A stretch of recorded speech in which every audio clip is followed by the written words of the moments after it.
All right. It is Sunday around 10:30 a.m., May 10th. I'm going to be completing the Wraith's Refrain Part 2 today. We have about 20 pages to go, maybe a little bit more than that. Um, I didn't get a chance to listen to Part 1 yet, so I'll probably listen to it all together later today once I finish this one. I really wanted to get this done so I can get to the next episode. Not that I don't enjoy this one, but I feel like the next one's really going to be a turning point as we go into the last 6 episodes of this season.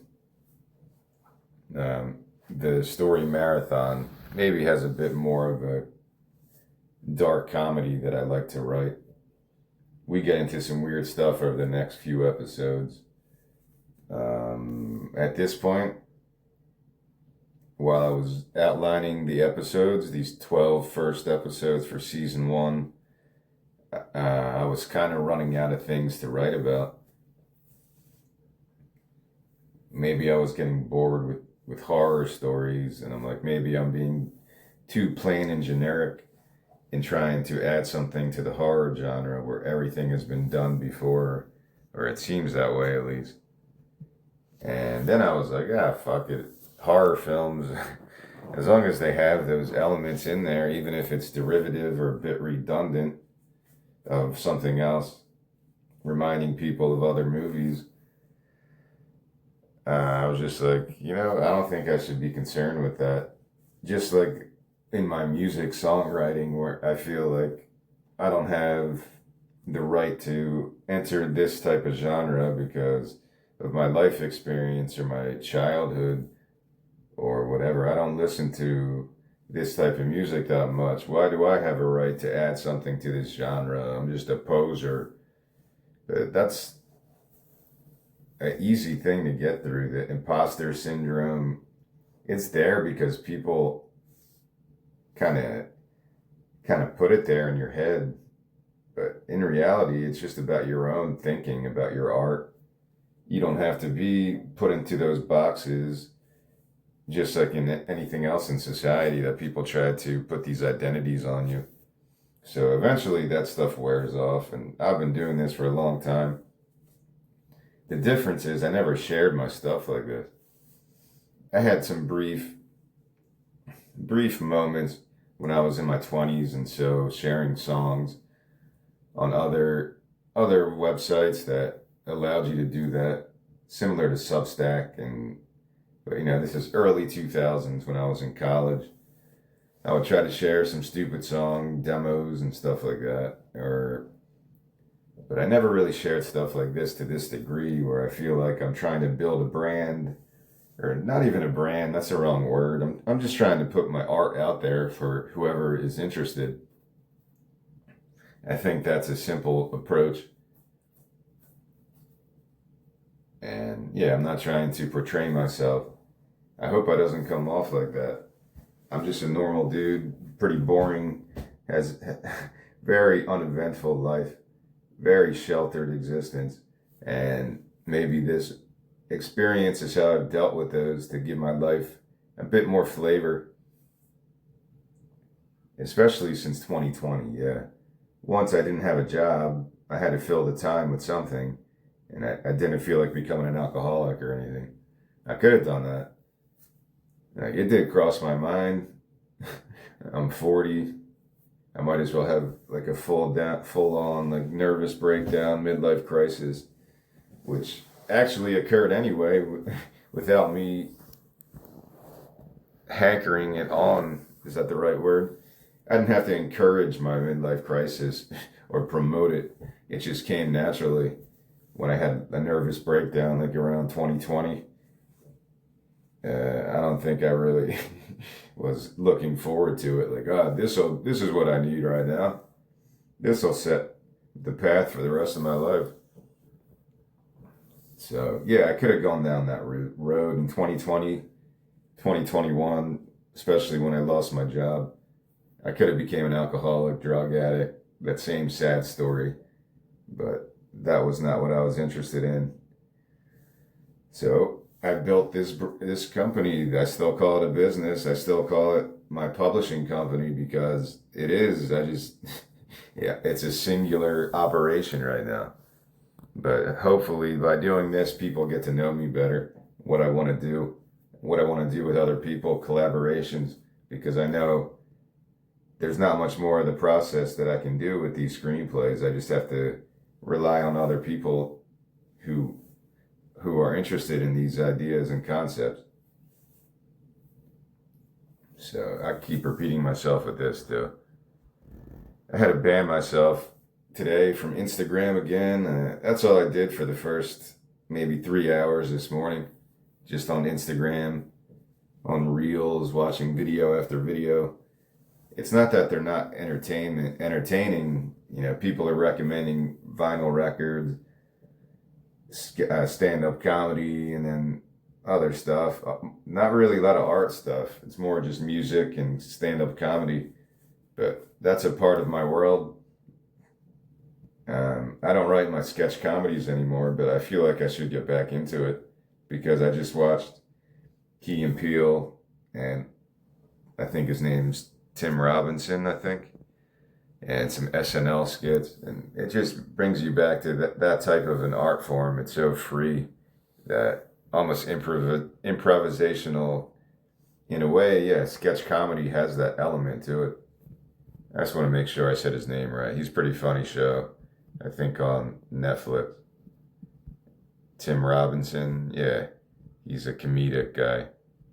American comedian and actor. He's really funny. He's on Netflix. His show.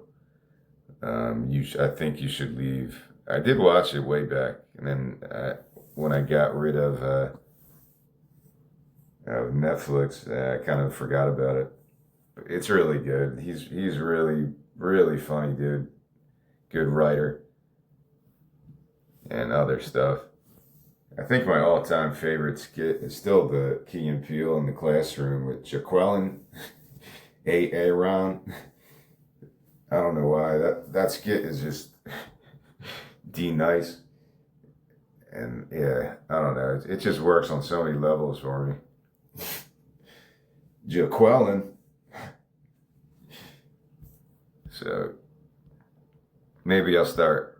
If you go back in my Substack, I have like 7 scripts about 10 pages long of sketch comedy shows. And I titled my sketch comedy idea Chairs Missing, based on the album by Wire from the 70s, the English punk band Wire. Maybe they're more known for Pink Flag, but I like Chairs Missing even better.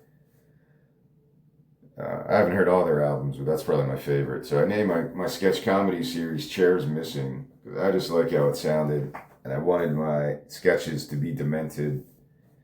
Yeah, there's a bit of Chappelle Show, because that's what I grew up with.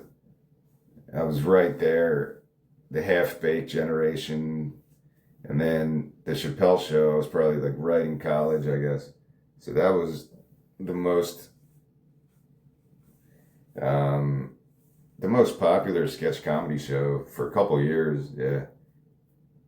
So there's a bit of that in my writing too. Really, I just like to think of weird concepts.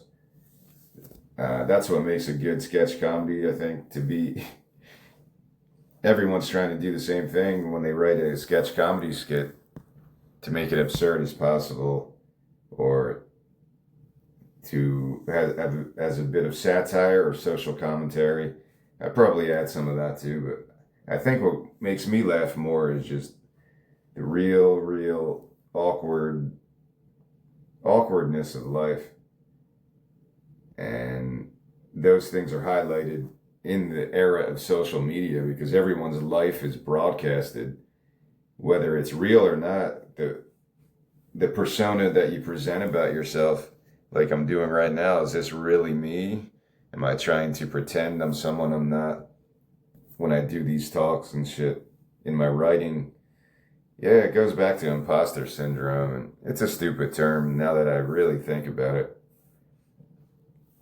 My only goal, and I said this before recently, if I would build my shipping container studio out in the desert somewhere, and I was able to do all this shit that I'm planning to do before I die, or whatever the fuck else, unforeseen circumstances that happen in a lifetime, I would paint on the side of my shipping container. All I want to do is make cool shit, because that's like, my company's name is Compass Charlatan Publishing, and I feel like that's our motto. I say our motto because I feel like I'm multiple people inside of me. The visual art side, the screenwriting side, the music side, the comedy side. I'm trying to explore all these different things. Not that I'm great at everything, better than anybody else, or achieving some new entertainment paradigm that's going to blow everyone out of the water. Nah, I'm not doing that. I'm just trying to make cool shit, man. That's my motto. You could call it my own personal motto. All I want to do is make cool shit and share cool shit with other cool people. So that's all I care about. Yeah, of course, money is a part of that equation. You can't do this unless you have a following, an audience. And I don't know if this is really leading me towards that point by doing stuff like this. I'm just being helpful and positive that even though no one subscribes to my Substack, no one really seems to listen or pay attention to it. Eventually, I think it would be hard to deny what I'm trying to do because I just have so much material. I've been doing this for a long time. So I feel confident in when I finally get an opportunity, I have all this stuff to show, a production company or other people who want to collaborate. So yeah, this is useful. This is very beneficial for me just to gain more confidence and to just speak freely, man. I'm not trying to pretend or be fake. I'm just trying to make cool shit. And that was really my motivation since the beginning of this whole thing.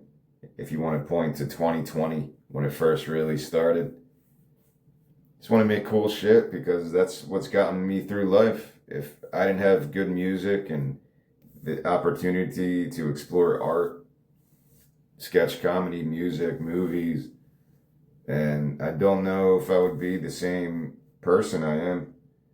I don't know what I would be without all the influence of the Chappelle Show and No Effects when I was a teenager, Bad Religion. It's a mishmash inside of your identity.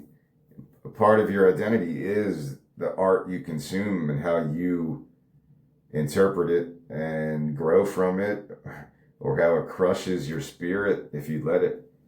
Because a good piece of art, whether it's a movie, like even that fucking,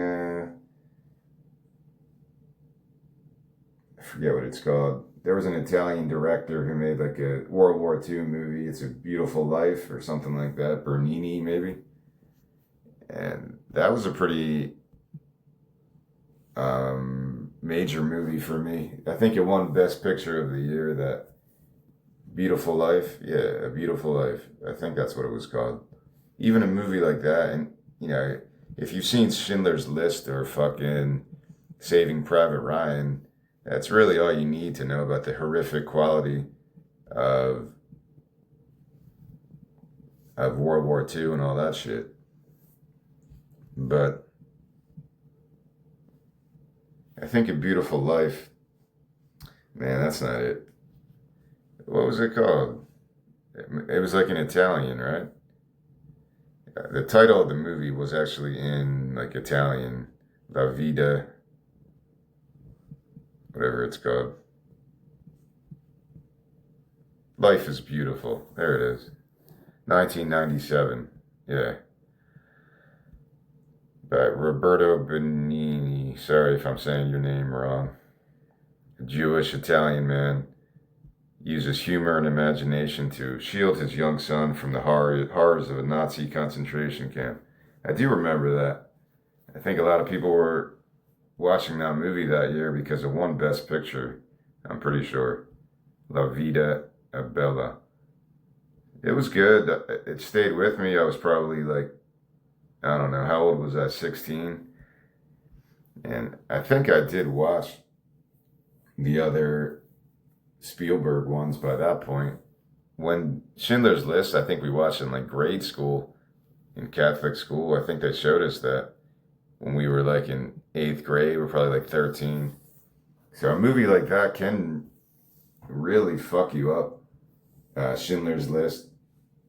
At that point of my life, I knew of World War II, but I didn't know about how fucking horrifying it was.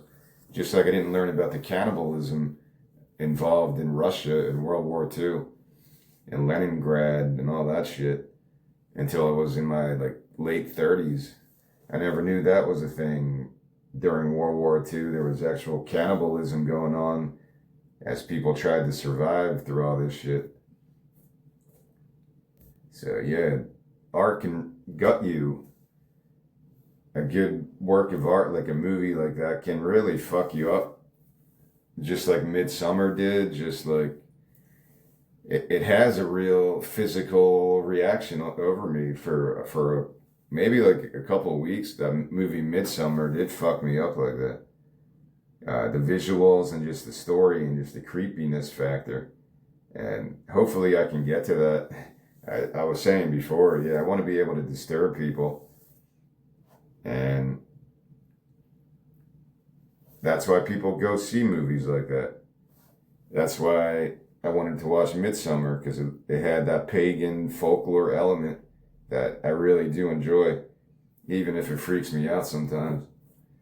Because the more scary stories are the ones that are real, that there's actual cults like that might have ancient rituals of sacrifice that you're not aware of. Maybe they're not very promoted as they try to gain new membership.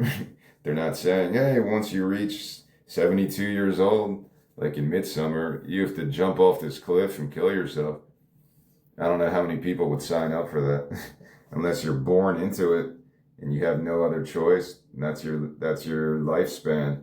And then you get reincarnated and have to do it all over again. I guess that's what they're going for in that movie. It's really good. I need to watch it again. I've mentioned Midsummer in like every fucking one of these talks because that's probably up there. My favorite modern horror movie. I would pick Midsummer definitely. But there were parts of Game of Thrones that could seriously have been stretched out into like a horror movie. Game of Thrones, I don't talk about that show enough, but the acting, the writing, just such a brilliant experience that I need to rewatch at some point. Because it plays into that, the witchcraft, the folklore, the way people were back then. That's why I said the first part of this story probably is more appealing to me from a horror aspect, even though this one, it's in modern day. Now we're in like modern day times in Philadelphia. We're in the city. It's not exactly the same type of atmosphere as when we were in Scotland in the 1800s. And there were these old, disgusting witches with their drooping titties. And yeah, it's a foreign place. Well, if you're from Scotland, you might not, you're not going to think it's a foreign place. But to me, when I think of Scotland or Ireland or England or Iceland even, there's this mystical quality. Iceland, I just figure it's like all these Viking spirits everywhere. And there's no funeral homes. People just burn their dead in the lake, like the old Viking funerals. So there's a cool factor to that. I really enjoy that. I'm not a pagan. I don't consider myself any religion really. But I started listening to this podcast about druidry, modern druids, and really just the connection to nature, which I don't do anymore. But that's definitely in everybody. If you want to believe that there's past life regressions and that type of a new age philosophy, which I don't know I kind of write about that because I wrote an album called Past Life Regressions, exploring some of those themes that some people think that's what chronic illness is. You have these other souls inside of you and other trauma that they've experienced, and now you're experiencing through these souls that are inhabiting your body, probably since birth, maybe. So yeah, there's a lot of shit like that that's very creepy and very interesting. There's a reason, yeah, old time medicine was like people who had illnesses, they thought it was a demon inside of you or some spirit that's trying to claim control of your body. And that is such a cool trope in horror movies, whether it's explored through aliens or other folklore, Invasion of the Body Snatchers, other movies like that, where I think it's more symbolic about groupthink and the evils of political parties that can get to that extent where they kind of brainwash the populace. That goes back to the Big Brother and Brave New World and all that shit, which were monumental for me. When I was in high school, I wrote this story in my book. I was obsessed with like 1984 and like dystopian stuff like that. For some reason, I stole 1984 from like my school library, and I got caught because I was trying to carry it out the door through the fucking metal, or they had these detectors that could, I guess, detect if anyone was taking a book out of the library. And I tried to steal it in my pants like a fucking idiot and got caught. I think it's because I borrowed it from another library in 1984, and I think I lost it, so I was like, oh, I'll just get another copy and pretend this is the one. Yeah, I was really stupid. But those books did have a really good effect on me. Whenever you have interviews with famous actors or writers and they ask you who's your favorite author or book that really changed your life, I don't know how I would answer that, but because it sounds so sophomoric and childish to say my favorite book's 1984. And it's like, really, that's what you're going with? But the themes in that book, it's hard to deny it when you look at how political parties work. And I'm not singling out any specific political philosophy. Anything to get to that level of groupthink, and you want all the power, the fucking Lord of the Rings shit. You want all of that power for yourself.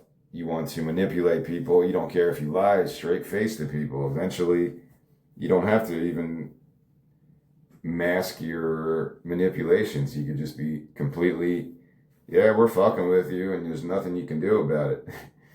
I feel like that's the process.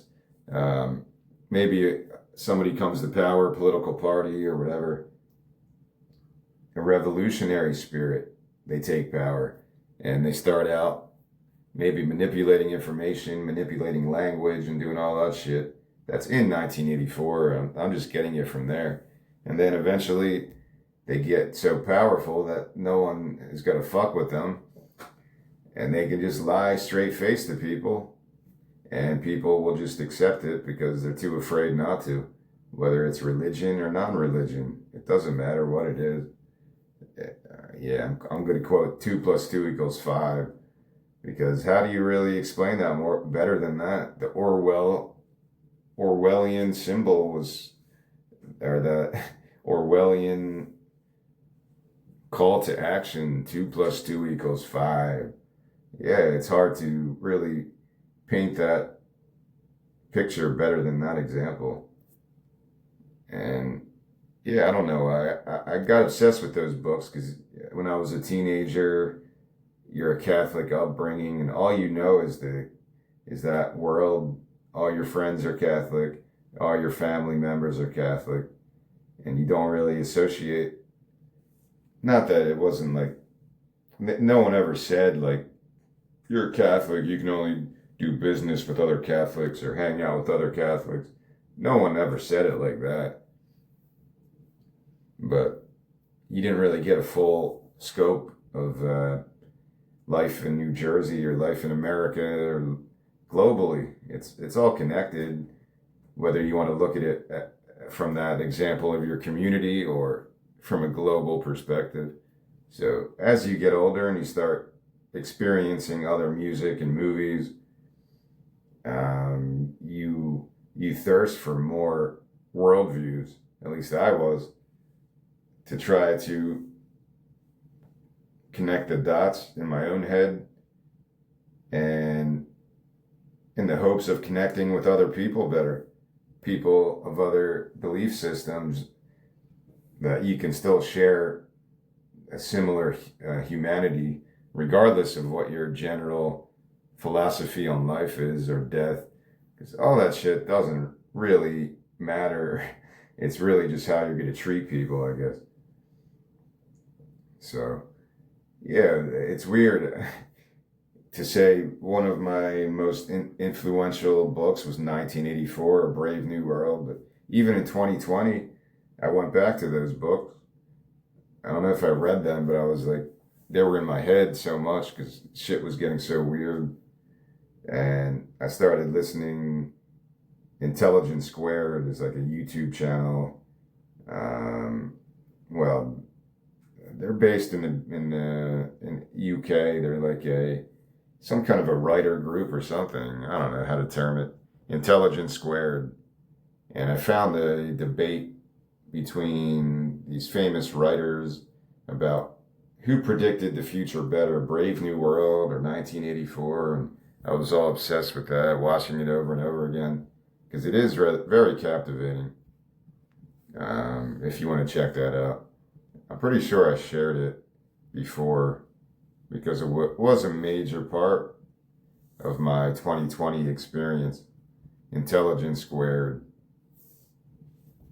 And they have a lot of other stuff too. It's not all political, but a lot of it is. Intelligence Squared is the home of lively debates and deep dive discussion. So it's kind of like a podcast, I guess, but they do videos, not just audio. And you could check them out. It's a media company. All right, that makes more sense. Founded in London in 2002 and affiliated in the US, Australia, and Hong Kong. It's really good. All right.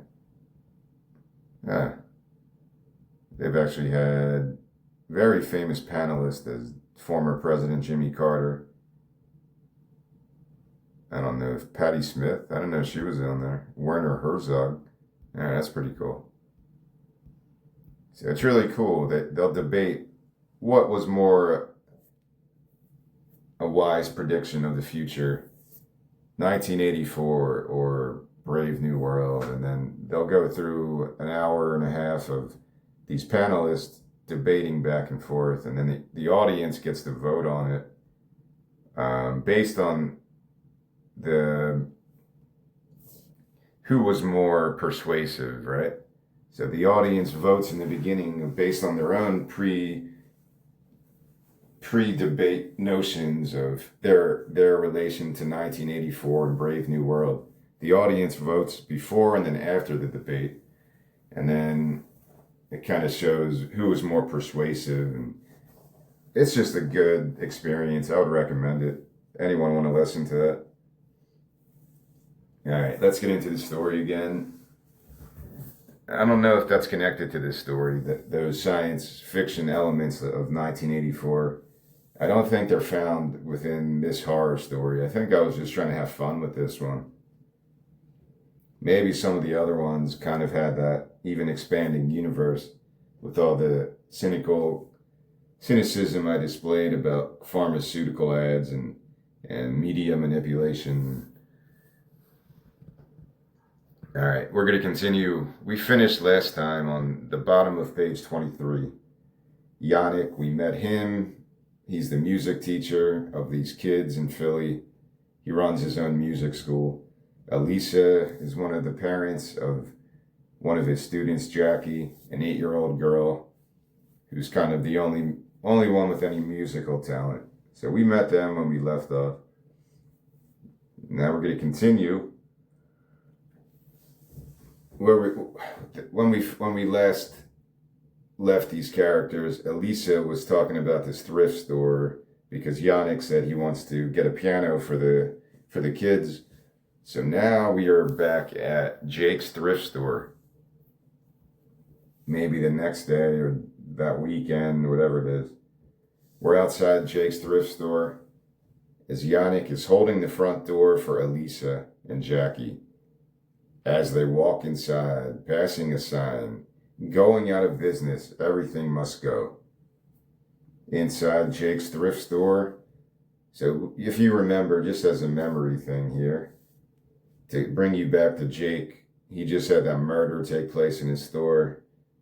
And because the piano's in his store still, so maybe something happened and now he has to close down soon after that. Or he just gave up. It was too traumatic an experience seeing that guy get slashed in the neck by the samurai sword. Maybe they sued him, whatever, man. He's got to pack up and go. So everything in the store is like, everything must go.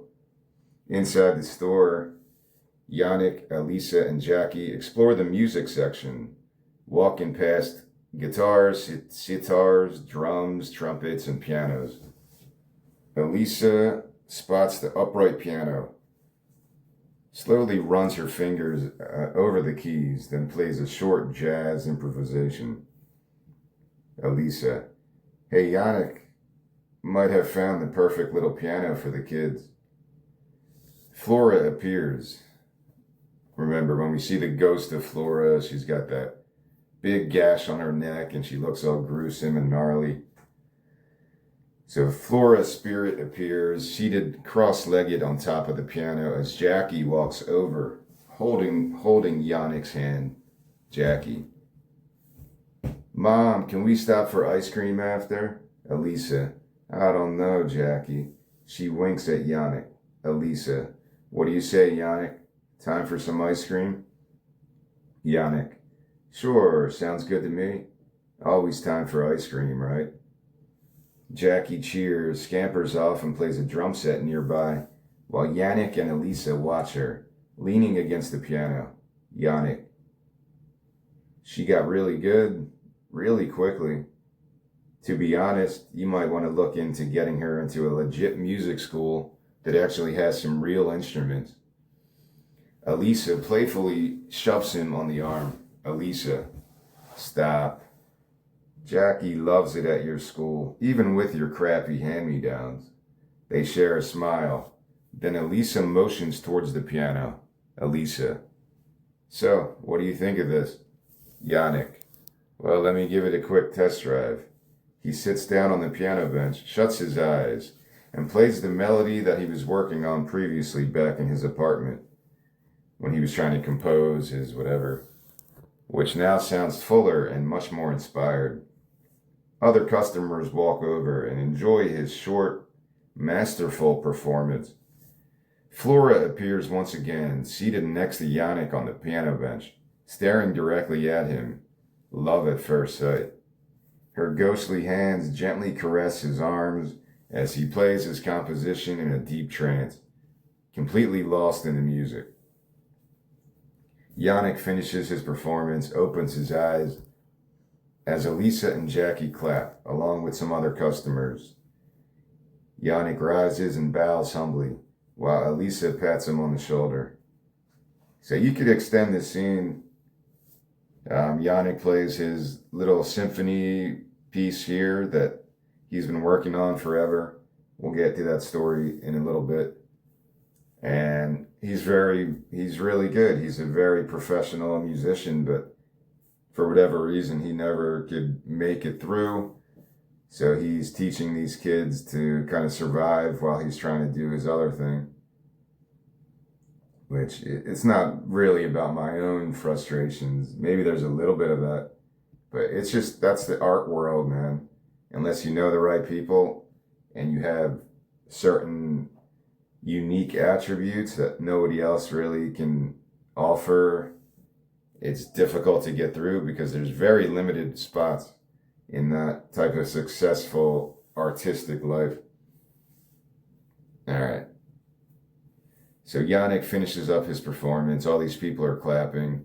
Elisa pats him on the shoulder. Elisa, oh my God, Yannick, that was so good. Flora stares directly at them from the background while Yannick blushes. Elisa, seriously, that was really beautiful. Flora evil eyes her with some jealousy in her eyes as she grabs onto Yannick's arm. Elisa, I didn't know you could play like that. He stays silent, acting humble. Yannick, just a little piece I've been working on for about the last 10 years or so. He rips off the piano's price tag. Yannick, hopefully this price includes delivery, or it just wasn't meant to be. They walk towards the front front register, as Flora follows closely behind, watching his every move. All right, so Flora is like instantly attracted to Yannick. That's what I'm going for in this scene. She's just falling in love with him. A ghost falling in love. Love at first sight with a mortal. I wrote a note to myself like 20 years ago. And this is all totally truth. I'm not making this up. Because I would have story ideas all the time, so I would write notes to myself. Now I just do it through my phone notes or other shit digitally.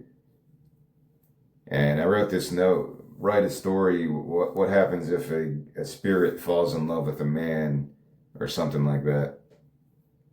And I had a couple of things outlined, but it didn't go anywhere. But then I incorporated that into the rest of the story. So again, I say this all the time, try to save everything, man. Whether it's a musical little melody or riff or whatever you're trying to do throughout your life. Because you're going to constantly evolve as an artist. And even if you don't like what you created in your 20s, because I probably would hate pretty much everything I tried to write in my 20s, I've still used a lot of those ideas, at least, into something else when I needed some kind of a new inspiration, I go back to my old stuff all the time. That's very common in my process. For music especially, I'm running out of ideas. I don't know how to create new melodies and I'm feeling stuck. I'll go back and listen to old jam sessions from when I was like 20 and I'll be like, wow, it's fucking terrible. But then there's like a minute of this cool little riff and I'm like, all right, let me work on that more, knowing where I am today with my guitar skills or whatever, or putting pieces of a song together like that.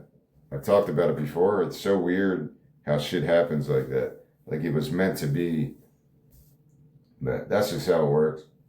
I don't know if other people really work like that, but my advice is to save everything. Don't feel like this is so fucking terrible. Let me delete this. Just save it. Save everything, because it might play a part later in your life. All right. We're outside an ice cream stand. A little bit later, Yannick, Elisa, and Jackie are eating ice cream seated at a picnic table in front of the stand. Jackie munches on the last remnants of her cone, then turns towards Yannick. Jackie, can I have another one? Yannick reaches into his pocket and hands her a few dollars. Yannick, sure. So she was asking Yannick, can I have another ice cream cone? He's like, sure. Jackie hugs him and grabs the cash. Jackie, thanks, Yannick. She runs off towards the stand while Elisa and Yannick share a smile. Elisa, playful, thanks. She's going to be up all night now. They share another flirtatious smile as Elisa bites into her ice cream cone. Elisa, so, you always wanted to teach? Yannick, you know, I don't really remember anymore. Just seemed like an easy way to have a career in music, I guess, while having some time to work on my own compositions. Elisa. Not exactly your dream job then. Yannick. Maybe not, but I can't complain. Elisa. Everyone can complain. Yannick. I mean, maybe Jackie will grow up to be a famous composer one day. Her symphony will be played by the Philadelphia Orchestra. Elisa. And that would make it all worth it? Brief silence. Yannick. Sure. I guess it would make it worth it. Elisa places her hand over his as they share a moment. So yeah, they're having a love connection here. Elisa, you're a good teacher. Flora now appears in a flash, seated next to Yannick at the table, scowling towards Elisa once again. Elisa, you never know. Maybe might be your own symphony played by the Philadelphia Orchestra one day. Flora rests her head on Yannick's shoulder. Yannick, kinda need to finish it first, though. Elisa, well, go on and finish it then. Don't hide your gifts from the world. Flora cuddles closer to Yannick. Elisa, regret is the worst type of haunting. That's everything about my life right now in that one line. That's more meaningful now to me than it was when I first wrote this. Regret is the worst type of haunting. Because I always talk about that. I wrote a poem called When I'm 77 about being a 77 person or old, unable to function. I can't even pick my own ass anymore. And I'm about to die. I'm on my deathbed and I'm going to be thinking, you fucking pussy, why didn't you go do your art thing in New Mexico? And you could have done things more aggressively. You should have done this or that, this or that. Why didn't you try to network yourself better and collaborate with other artists? Anybody, I don't care who you are, if you're religious or non-religious, if you're an atheist, a communist, a socialist, a capitalist, I don't care what the fuck you are. I just want to make cool shit with cool people who share that same sentiment. So yeah, that line is very meaningful to me personally now. As Elisa is telling Yannick, you better go finish your art. Don't hide it from the world. Regret is the worst type of haunting. As Flora is haunting both of them right now. This is a fatal attraction part. The conflict is now Elisa and Flora, because Flora fell in love with Yannick, and now she's like, who the fuck is this other bitch trying to grab my man from me? Continuing on, we're inside the music school, as I guess this is the next day, next day. Yannick is gazing proudly at the upright piano, which is now set up against the side wall in the music school. He's dusting off the piano keys and humming a peaceful melody to himself as Flora appears once again behind him and hums along, inching closer and closer to him. He senses her, gazes behind him but does not see her, continues to play his composition on the piano, eyes shut, lost in an inspired trance, while Flora cuddles close and can't take her eyes off of him. Now that night, inside the music school, Yannick plays more of his composition on the piano, more comfortable now in his boxer shorts. He frantically writes some notations onto the sheet music, inspiration now flowing through every inch of his body, as Flora levitates above him like his muse, moving her arms like she was conducting a symphony. So yeah, I wanted to get that out there. What is the muse that guides an artist when you're feeling inspired? In this instance, it's an actual spirit trying to unrequited love, because she fell madly in love with Yannick. A little bit later that night, Yannick is sleeping seated on the piano bench. So he's just sleeping like on the piano, his head on the keys. Sheet music scattered all around him with more notations. Flora sits next to him, gently caressing his hair as she hums a peaceful melody into his ear. That's the end of that. Now we're back in daytime. The next morning, Yannick is at the piano bench still, staring out towards Henry, Jackie, and the 4 other students sitting on the rug. Yannick. Kids, this isn't, or I don't know if he would say that. He just doesn't say kids. Yannick. Students, this is an upright piano. Or he just says, this is an upright piano. Flora appears again and sits cross-legged next to Jackie. So I just think that would be pretty creepy. You got these 6, 8-year-old kids on the carpet watching Yannick demonstrate the piano, and then Flora just appears in her creepy appearance, and she's just sitting there with them. Jackie shivers and rubs her hands together. Maybe that's a bit of a nod to The Sixth Sense, how I see dead people, and dead people supposedly make you feel cold, right? That was the thing in that movie, so I guess that's a nod to that. But I think that's been used before. All right, Jackie shivers on the carpet, rubbing her hands together, her breath now visible like she was in a freezer. Yannick. All right, did I say that other part? This is Yannick speaking.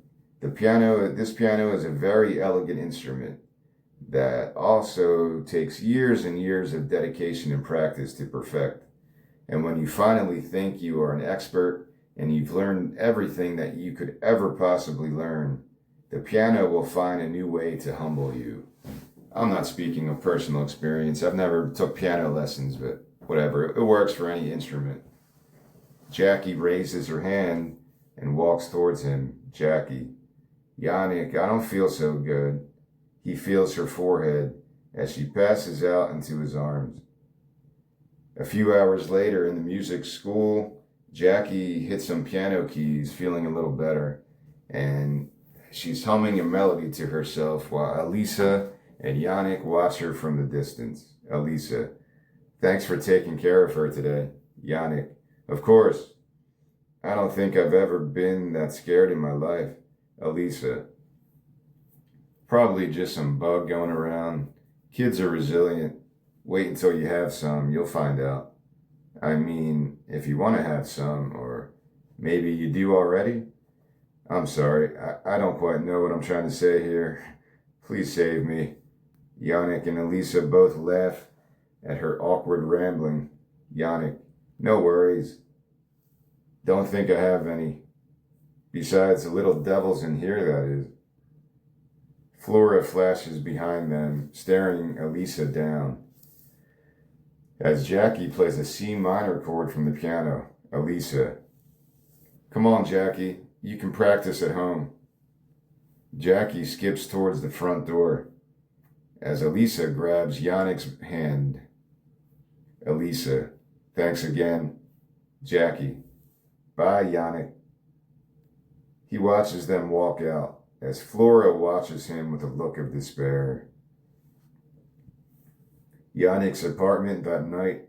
Yannick is playing his composition on the keyboard, dressed in his boxers, has his usual hectic self. He's writing some notations onto the sheet music and then crossing the writing out, kind of frustrated with his entire creative process.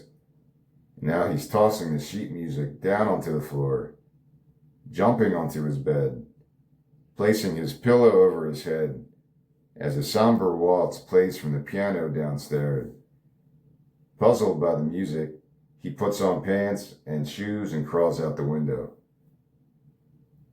Yannick is now climbing down the fire escape as the piano music plays louder. Inside, Yannick walks in the front door just as the somber waltz from the piano stops. He stumbles through the darkness, turns the lights on, and inspects the piano body, confused. He now plays a part of his composition that he was playing previously on the piano as Flora appears behind him, her hair now neatly braided. She's humming into his ear, and inspiration is starting to hit him again as he quickly writes down some notations onto the sheet music. And now he's playing more of the melody as her ghostly fingers move over his, as he hits more of the piano keys and shuts his eyes.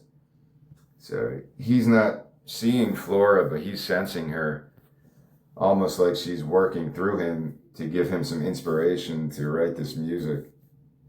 Now we're going to go into kind of a hallucination or a date, or this is nighttime, so it's not a daydream, but he's kind of zonking out here. I called it Flora's spell vision. It's night in the music school, and Flora is playing a regal, classical piece at the piano. Yannick walks towards her dressed in a fancy suit and reaches out his hand. She grabs it, and they ballroom dance around the room like they were members of a royal court, while a full orchestra plays Yannick's composition. Later that night, Flora and Yannick fly higher and higher into the starry sky like they were in a fairy tale as they disappear into the moonlight. That's like right outside the music school. It's supposed to be very fairy tale-like here. This is just him kind of having these weird visions of Flora, and they're falling in love. Maybe it's also kind of Flora's spell that she's trying to cast on him. That's really what it is, meant to represent. Now, it's the next morning. Yannick's waking up on the floor, kind of confused, as Flora is cuddled by his side. Sheet music strewn everywhere around him. He rises, collects all the papers with a confused expression on his face. So he spent the night with Flora's spirit like right next to him. But again, he's not seeing her. He's just kind of sensing something's weird as she's putting this spell over him. Later that day in the music school, Jackie tries to play Twinkle, Twinkle, Little Star on the piano. As the other students watch, Yannick standing behind her. Yannick, good, Jackie. Keep that focus, and it will become more natural. He pats her on the shoulder, while Henry struggles nearby with the sax, blowing very heavily into the mouthpiece. Yannick, remember, Henry, make sure you breathe in deeply first.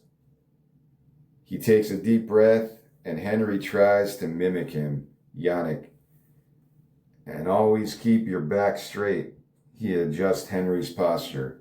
Yannick, and breathe from way down deep. Henry breathes in deeply. Yannick, good, good, Henry. Keep on practicing that breathing, even when you're at home. Henry holds up the sax. Henry, how is that going to help me play some cool stuff? Yannick, it's all about breath control, Henry. You'll understand what I mean eventually. Henry breathes in deeply, then accidentally spits out phlegm all over Yannick's face.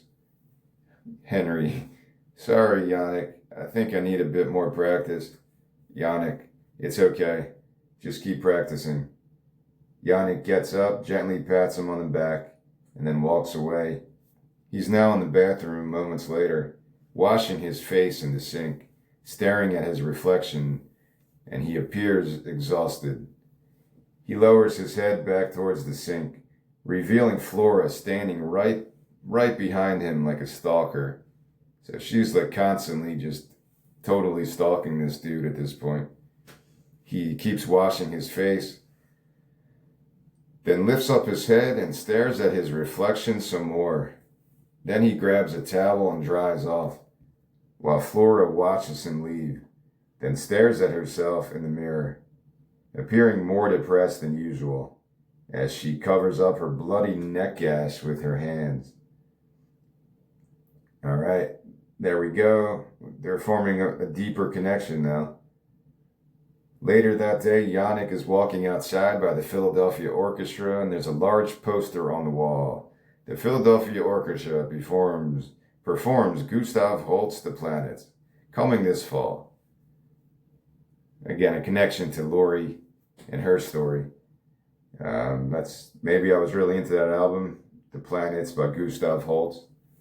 But if it doesn't work, you could do whatever here. It doesn't really matter that much. He stares at the poster with an expression of longing, then walks towards the front door. Inside the Philadelphia Orchestra, he's going through the lobby of this very spacious empty hall with other posters on the wall from past concerts. Now Yannick is creeping inside the auditorium through a side door and gazing around in astonishment as he walks slowly towards the stage, humming a part of his composition. He waves his arms towards the empty stage like he was conducting a full orchestra, while Flora appears and hugs him from behind. She whispers something into his ear and he shuts his eyes. So she's putting another spell on him as he's having a longer daydream now. If you want, you could kind of set this up earlier in this movie. Maybe when we meet Yannick, maybe a little bit later after we watch him with the kids and teaching music. Maybe he's just kind of always going by the orchestra building. He's probably not supposed to be there. He's just sneaking in because it's his dream to be a conductor and have his own composition played in the Philadelphia Orchestra auditorium. So he's just kind of sneaking in. Maybe it's something he does from time to time. Maybe he knows people there, but my thinking was he's really obsessed with becoming a conductor throughout his entire life. And to kind of live the dream, he kind of sneaks into this building. And you could probably show a scene here. Maybe there's a front lobby attendant. Maybe they know each other, and maybe he pays her a little money to just be able to sneak around when he's not supposed to be. Anyway, yeah, he makes it into the auditorium, and Flora appears, and she's putting another spell on him, and he goes into another daydream. All right. Inside the auditorium now, it's nighttime. Well, how do you know it's night? I guess it doesn't really matter, but it's a daydream. Yannick is dressed in a conductor's tux, waving his baton towards the orchestra on stage as they play a part of his composition. The orchestra finishes up their short performance as the big crescendo leads to the sounds of a loud ovation from the audience.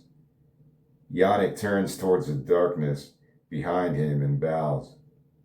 This ovation dies out suddenly as one spotlight now shines towards the stage, the orchestra now gone, as a ghostly figure plays the upright piano.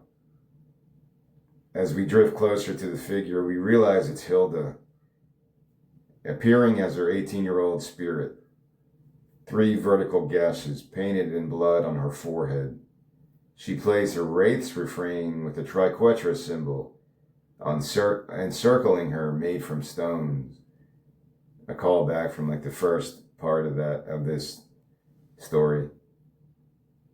Yannick watches her haunting performance in a complete daze as Flora appears next to him, completely terrified as she watches her twin sister on stage. Fires are now suddenly erupting around the room as Hilda continues her performance. Flora grabs Yannick's hand in a panic and they run towards the exit. Hilda levitates above the stage now, which is now fully engulfed in flames, as the piano continues playing her Wraith's Refrain. Flora and Yannick try to open the exit door, but it's locked, while Hilda, now engulfed in flames herself, floats towards them. Flora and Yannick hold each other tightly as she lunges closer and closer. And that's how we end this little daydream. So Flora's having this, she wants to have this kind of romantic daydream, but somehow Hilda shows up. Maybe she hasn't really thought of her twin sister in a long time, but now all of a sudden she happens to show up within her own little daydream here. What is this scene supposed to represent? I think it's going back to like this almost Phantom of the Opera approach of storytelling, where you have the freedom to connect the dots in any way you want through this spirit world. Even though we saw Hilda get consumed by the lake and we think she's pretty much dead, or her spirit lives on just as Flora's spirit is living on. And we haven't heard anything about Hilda until this part. Maybe she lives on in this scene just from Flora's memory, as Flora is really her main motivation here, just to either mimic a romantic relationship, because she's probably never had one. She died, her human form died when she was 18, and she never got to experience that. Maybe she's still in that mindset as a spirit, that she never experienced that true love that she thinks she's feeling now with Yannick. There's a lot of different things you could put here to make this more poetic, but I think that's enough for now. At the bottom of page 33, we're continuing. Yannick is now asleep on the stage, curled up in the fetal position, and he's somehow encircled by this triquetras symbol made from stone. He opens his eyes, gazes around in confusion, then hurries towards the exit.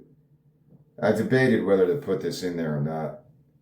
So he's waking up, confused what the fuck just happened.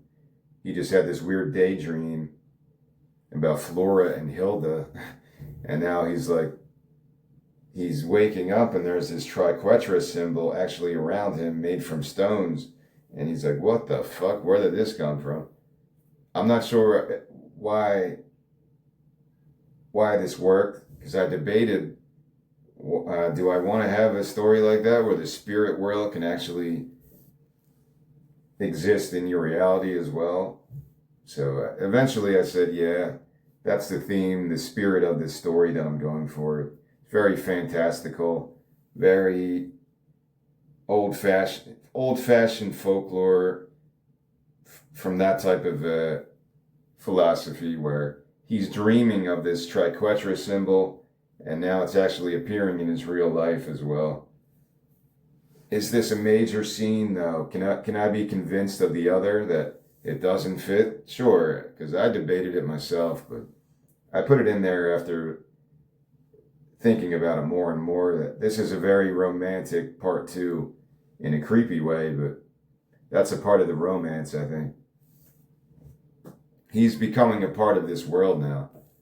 That Flora and Hilda and their curse is becoming a part of Yannick. And sadly, it's going to become a part of Jackie and Elisa. All right. So Yannick is now walking outside the orchestra after this weird experience, and he's humming his own version of the Wraith's Refrain melody that he heard Hilda perform within his daydream.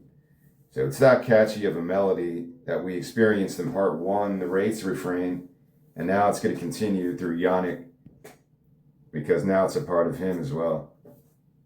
Yannick is now sitting on the piano bench in the music school in the dim candlelight, as it's nighttime now, and he's playing more of his interpretation of Hilda's Wraith's Refrain. So it's the remix of Hilda's Wraith's Refrain.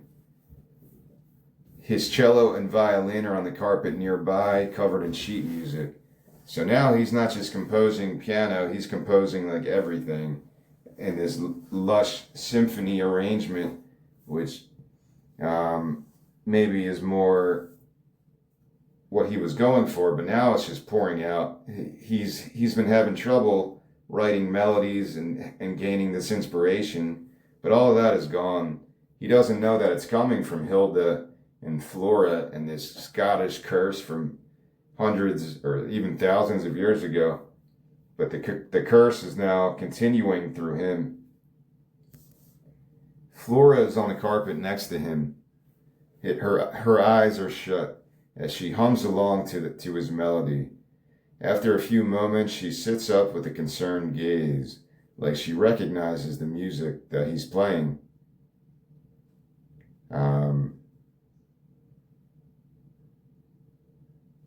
And she recognizes the Wraith's Refrain because he's kind of remixing it at this point, trying to remember the melody from his daydream. So she's like remembering that that's her sister's song and whatever. All right. Yannick writes down some more notations onto the sheet music and plays more. This inspiration just coming out and all over him now. He's just full of inspiration, trying to get these ideas onto paper. So you can show him in a manic state. That's his motivation here. The next day in the music school, Jackie, Henry, and the other 4 students are playing a rock song together. I also recommended Born to Run by Springsteen, because we kind of had that song earlier as well. So it's kind of a callback. And maybe that has some kind of a connection to this story as well. Henry falls to his knees, tries to mimic the classic sax solo, while the other students try to match his enthusiasm, all with less than satisfying results. Yannick sits on the piano bench, head in his hands, even more exhausted and uninterested than usual. Elisa walks in the front door, holding 2 cups of coffee. He notices her and quickly returns to teacher mode as he stands and claps towards the students. Yannick: "Great job, guys, great job. Take it again from the top."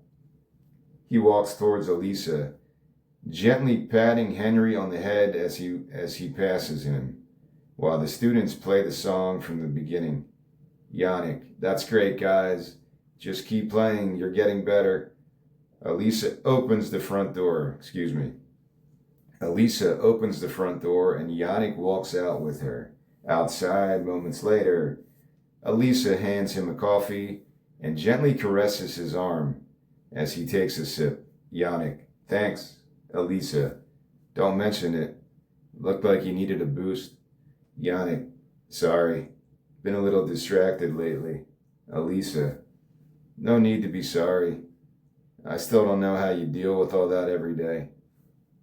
With all that noise every day. With all the racket, whatever you want to put there." She motions towards the window where the students are playing more of the rock song, way out of sync, as Elisa and Yannick laugh. Yannick: "It's a process. Everyone has inspiration inside of them. It just takes a bit of pushing for it to come out sometimes, I guess." Elisa sips her coffee. Elisa: "How's that piano working out?" Yannick: "Funny, I think I'm actually getting more enjoyment out of it than the kids. Guess I really owe you one there." Elisa: "Well, I'm having some friends over tomorrow night. Why don't you come by, let loose a little?" Yannick: "Thanks, but I should really finish up some work here." At the same time, inside the music school, Flora is watching Elisa and Yannick converse as she gazes towards them through the front window with a sinister gaze. Her usual, "What are you doing with my man, bitch? Don't you know who I am? I'm from Scotland, biatch. I'm a Scottish spirit from this cursed fucking druid lake. I don't think you want to be fucking with me, lady." And so on and so on. Alright, so yeah, she's staring Elisa down like, "Get away from my man, lady."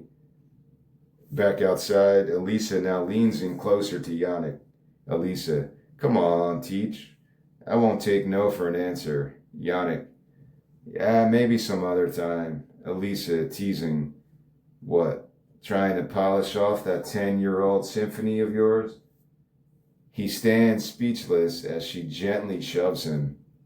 Elisa: Come on, good people, good food and drink, and most importantly, some good music for a change. Through the window, the kids are butchering more of the rock song, completely out of sync. Elisa, you deserve it. Yannick, all right, you sold me. Elisa, great, I'll text you my address. Yannick walks back inside sipping his coffee while Elisa leans against the window and writes a text into her phone. Flora still staring daggers towards her through the window. Yannick is now walking back inside the music school, lifting his arms up towards the students as they butcher more of the rock song. Yannick, sounds great, guys. Really, really great. The students stop playing. Yannick, next class we will, I would change that to like, sounds great, guys. Really great. We got to wrap things up now. He's continuing now. Next class we'll learn about the Delta Blues, Sonny Boy Williamson, Muddy Waters, and Robert Johnson.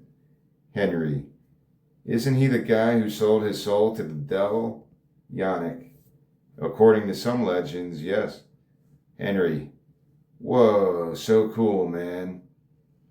In the background, Flora keeps her gaze on Elisa, who is now leaning against the front window outside, writing a text into her phone. All right, so we're setting up for the big climax now. Elisa and Flora are gonna, go out with a bang. All right, where are we? We're on the bottom of page 37 at the music school that night, or whatever night, or Yannick's getting ready to be, to go over to whatever night that was. What did she say? I'm having people over my house this weekend, so it's that night. Tomorrow night. It's the next night then. Okay. Sorry. It's hard to keep track of the time sometimes, the sequence of events. Yannick is at the piano bench in his boxers, playing a part of his compositions. He's still obsessed with getting all this inspiration out. Sweat dripping from his brow. Sheet music scattered all over the floor, like he's been working nonstop. So instead of having all these crumpled papers that he used to have when we first met him, because he didn't like his composition, now he's like completely in a different state, being possessed by Flora and Hilda and all this crazy history of this lake. Who knows? All these other spirits connected with Hilda and Flora. That's what I'm going for. What can inspiration really be boiled down to as an artist when you get a melody in your head? Where's it coming from? You get a story idea. Where is it coming from? All you can really do as a mere mortal like myself, I don't think I'm immortal. I don't think I'm a part of the spirit world unless I'm like Bruce Willis in Sixth Sense and I'm really dead right now. Sometimes I do feel like a ghost because I'm so introverted. But as a mere mortal artist, all you can do is embrace the muse and try to keep her happy. I'm probably stealing lines from Stephen Pressfield and that Art of War book, or the War of Art. Sorry, not the Art of War, the War of Art. I got that mixed up. Probably from Joe Rogan. I learned of Stephen Pressfield around 2020, around this time period. And that entire book is about how to approach the creative process as a writer or whatever. I think he's mostly a screenwriter, maybe. I don't know too much about him, but it's a great book. If you've never heard of Stephen Pressfield, check it out. So yeah, again, as an artist, as a writer, all you can do is embrace the muse and try to make her happy, try to be respectful, and try to represent what this inspiration is. And that's what I'm trying to show here in Yannick in his manic state. He's writing more notations onto the sheet music Then he grabs his vibrating phone from on top of the piano and reads a text as he says to himself, shit. He quickly jots down a few more notations onto the sheet music, humming the notes as he writes. Then he grabs his pants off the floor, places one foot in, but slips and falls over. Then he's fixing his hair as Flora watches him from across the room with an expression of longing as he shuts off the lights and hurries out the front door. Flora sits upon the piano bench in darkness now, alone and morose. She stares at her reflection in the piano body, places a hand over the bloody gash on her throat, and then she plays her somber waltz, hitting the piano keys harder and harder, letting go of her rage and frustration. As hundreds of black bugs migrate around her entire body. After calming herself down, she stares towards a silk scarf nearby. What's the motivation of this scene? Yannick's writing his music, and then he gets a text from Elisa saying, hey, where you at? Come to the party. So that's why he's like, shit, he forgot about it. Now he's rushing to go. And now Flora watches him go, and she knows where he's going, and she's realizing that she'll never get to experience that type of an experience. So that type of a love connection, as she sees the man that she's in love with go out to a party to be with a different woman. So she's all frustrated, and then she's looking at this scarf, and she's thinking in her head like, maybe I can also go to this party. Because again, she can appear when she wants to appear. So far, she's been hesitant because she knows what she looks like. She's looking at herself in the reflection, and she knows she looks horrific. She's probably all pale, blood all over her. That's the appearance that Hilda left her in. And she also has all these bugs that are like a part of her body. These bugs are just constantly on her or inside of her because of what Hilda had cursed her with in the first part. And it goes deeper than that. It's a deeper curse, because the curse of the lake also turned Hilda into this. So it wasn't even Hilda at that point. It was this ancient evil spirit inside of her. So the two sisters are connected. They were both cursed by the lake, but they handled it in different ways. And that becomes a part of the story as we move forward. Maybe about 9 or 10 pages left as we get to this last little scene, or this last sequence. It begins at Elisa's row home in the backyard at night. We're moving to the party now, as a small group of hipsters are drinking, mingling, and enjoying the upbeat music from the stereo, as Elisa leads Yannick to some paintings drying on a clothesline. He touches one of the paintings of a beautiful countryside around a lake. Yannick: I didn't know you were a painter. Elisa: yeah, just finished that one up today. Yannick: beautiful. She blushes as he walks by some of her other paintings. This is some of those that they're walking by. And one painting has 6 white horses galloping through a green field towards the lake. And one of them shows a beautiful siren on a mountaintop, singing to a group of sailors. Another one shows a sultry, red-haired young woman wearing a crown of blue flowers. So I thought it'd be cool to list these. You could actually give an opportunity to a painter to create these images, give somebody else a job here.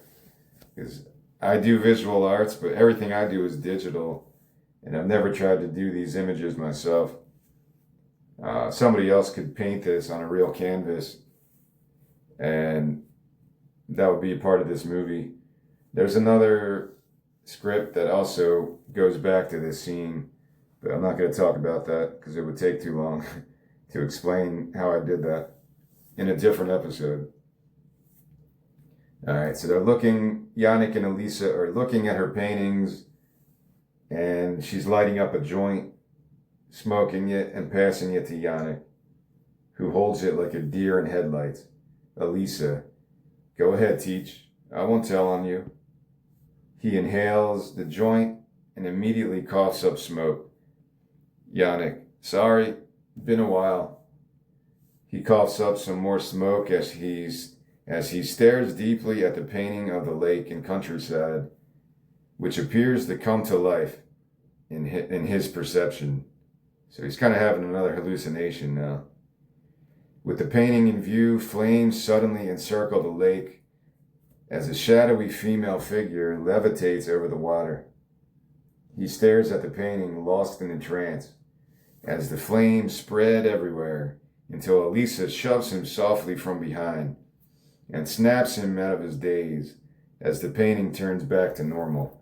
So this painting is like coming to life in his mind as the flames are encircling this lake. Elisa, hey, you still with me? Yannick, yeah, sorry. She laughs and grabs a joint from him. Elisa, I think you should maybe just stick to beer tonight. All right. Why is she drawing these scenes that are connected to this curse of the lake?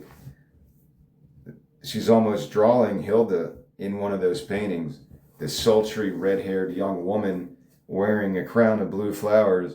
It's a nod back to the first story where Hilda was actually floating down the cursed lake in Scotland when she's about to levitate towards Angus, and she's got this crown of blue flowers around her.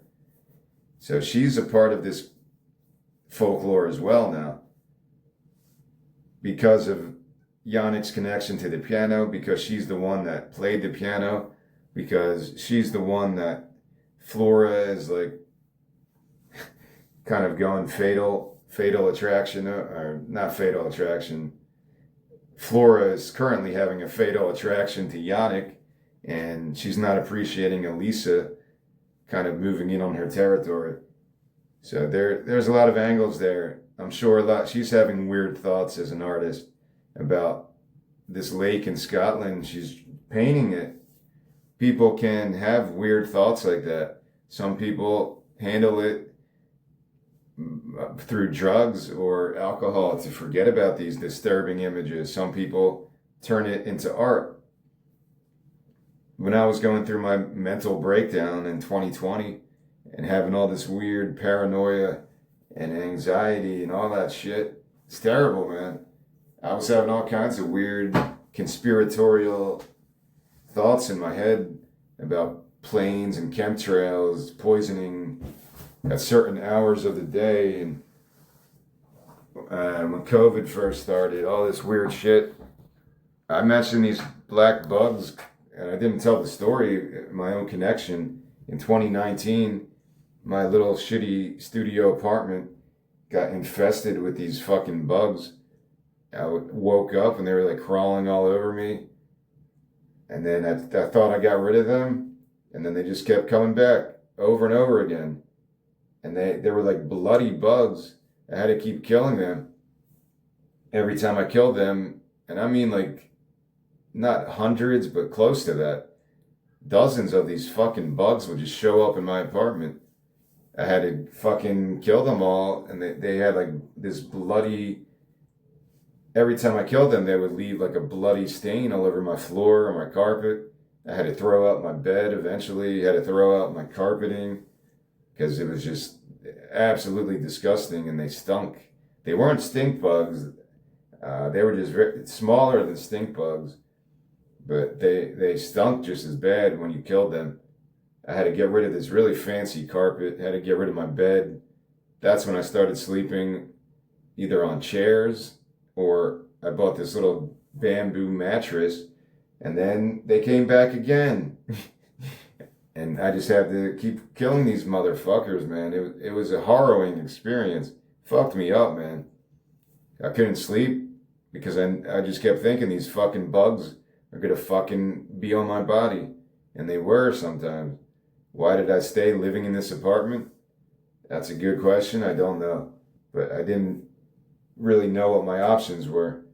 Um, I think it happened in late 2019, yeah. And then I was like, maybe these bugs are bringing the virus. I was having all these crazy delusional thoughts, man. I started to have other paranoid thoughts about vampires coming for me at night, and then um, thinking I was growing bat wings like Lori's story. I told that one already. I thought I was like becoming the Antichrist or some shit. Thoughts that I had in my head that I knew were crazy. I thought World War III was coming. We're all going to get sent to the battlefield. Driving to work, I would have these thoughts that the army was going to be there with buses waiting for everybody to take us away. So, because now it's World War III and every man for himself. I was having all kinds of these crazy thoughts. And I didn't really believe in any of them, but they become a part of your thinking process of how your brain works. And you know it's just complete nonsense, but it affects you, man, because you can't get rid of these thoughts. And it was tough. I had to really change a lot of habits in my life. I quit smoking to kind of help with my anxiety. I don't know, that probably added to the anxiety, but eventually I got over it. I started exercising and eating better and trying to heal myself like that. And eventually I got there. I don't have any crazy shit like that anymore. But you could see I was putting all those things into my stories because that's what was in my head back then. I wrote about these black bugs and like, how do I incorporate my experience into this story? And I just made it a part of the curse that Hilda cursed Elisa to forever be connected to these disgusting insects, that it would never leave her and she'll never gain, her spirit would never find peace. That's where I was going with this. So there's a personal connection, just like Elisa is having these disturbing thoughts about some lake that she sees in her head on fire and these weird spirits and shit. So she turns to art to deal with that. It's a therapy. Art is a definite therapy to deal with some of these darker images. That's why I'm against people who say the violence in movies and television are the reason people go crazy and do violent things to themselves or other people. I'll never buy that as a type of epidemic. Could it happen to a vulnerable individual? Somebody happens to listen to, well, the popular story was PMRC, was it Suicide Solution, Ozzy Osbourne or Black Sabbath, whatever it was. I think it was just Ozzy. I don't know what album that's on. And somebody did commit suicide. And they're trying to say it's because he listened to this song. That's what led him to have disturbing thoughts like that. I don't really buy that. But it could happen. Yeah, sure. He could have seen anything. And two of his friends could have said, hey man, you're a loser. Why don't you go kill yourself? And he went to do it. Do you blame the friends for saying that shit? Or if somebody teased him or bullied him, are they at fault? I'm not saying one way or the other, but I think it's wrong to blame an art form, especially one you don't understand. Was Ozzy Osbourne trying to get people to kill themselves? No. But because he's singing a song about suicide or whatever it was, I've never even heard that song. Now I gotta look up Ozzy Osbourne suicide solution meaning. Let's see what Google says. It's a cautionary song about the fatal dangers of alcoholism, not a promotion of self-harm. The song is really highlighting that drinking oneself to death is just a slower method of suicide. All right, I don't want to spend too much time on this, but that's what I mean. When you start censoring, when you start saying that this art is dangerous for our children, you probably don't understand it. You're taking it out of context. are there some crazy musicians out there that are trying to get kids into the occult or orgies or promoting self-harm and suicide? Sure, there probably is. I can't name any, but art is art. If a crazy person wants to make art, they're going to make art that's probably disturbing like that. But really, I think it comes down to when I saw a video yesterday, speaking of my addiction to Instagram, it's a short video of Jello Biafra in the 80s on some talk show. He used to do that shit, go on talk shows and talk about punk rock and the PMRC. He was very outspoken in his music and also just as a person. I didn't see these in the 80s or 90s. I never knew anything about the dead Kennedys until my mid 30s to later 30s. But he's on this talk show and he's like, the more disturbing thing that the PMRC has shown is that parents don't know how to talk to their kids, or they're playing games, manipulating their kid, trying to control their lives, but they don't know how to connect to them really. They just keep manipulating, and probably because their parents did it to them and so on. But really the PMRC and all that censorship of heavy metal and rap music, it's really showing that parents don't know how to speak to their kids about these things. And that's fair. I wouldn't know how to speak to a kid about suicide.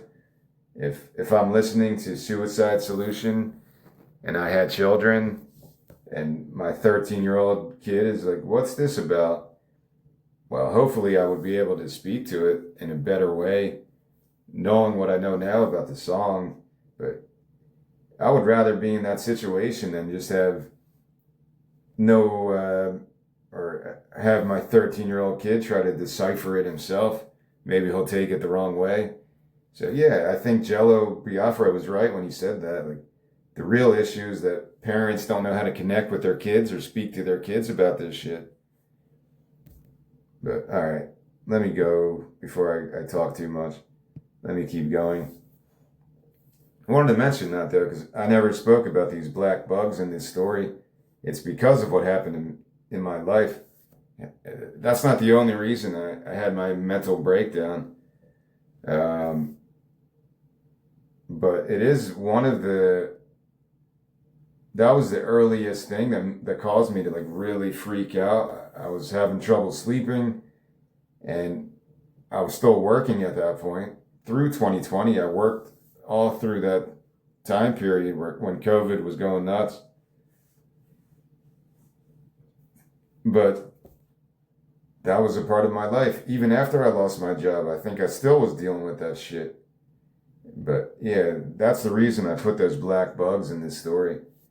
Because I was going through my own like mini horror story. Every night I would go to sleep and I was like, fuck man, I know these fucking bugs are going to crawl on me when I'm sleeping. And it was a terrible way to live for months at a time like that. All right. We're now inside Elisa's living room on page 39. Yannick is leaning awkwardly against the wall, sipping his beer, as a few other hipsters drink and chat around him. Flora appears across the room, and she's now wearing that silk scarf that we saw before, and it's covering her bloody throat gash. She levitates towards Yannick seductively, placing him in another trance, as he now sees her for the very first time. So she's going towards him like in an 80s movie when people are at a party and they eye each other from across the room. Before she gets too close, Elisa grabs Yannick by the waist from behind and he turns around to face her. So Yannick's staring towards Flora, but she probably looks normal now with the scarf around her neck. Maybe she put some makeup on. Maybe she tried to doll herself up for this party. And now she wants to expose herself to him. But Elisa distracts him and says, come on, Someone wanted to show you something. And she's leading him towards the stairway up to the next level, the upstairs. Now they're going inside Jackie's bedroom. Moments later, Yannick and Elisa walk in, and Jackie is playing on her keyboard. Elisa, hey Jackie, guess who wanted to say hi? Jackie runs up to Yannick excitedly and hugs him. Jackie, Yannick, check it out. She runs back to the keyboard, plays the C minor chord. Elisa's sister, Marlene, 18, sits on the bed, staring down at her phone while Flora appears right next to her, eyeing her with her sinister gaze. Elisa, Yannick, this is my sister, Marlene. They nod towards each other. Marlene, so, this is the guy you're trying to move in on? Elisa tosses a pillow into her face. Elisa, hey, watch the mouth. Yannick blushes as Marlene walks towards the door and stops close as she gets closer to him. Marlene, it's like she's inspecting him now. Okay, I see it. He is a nice specimen. Nice work, sis. Real nice. She squeezes his arm as Elisa gently shoves her out the door.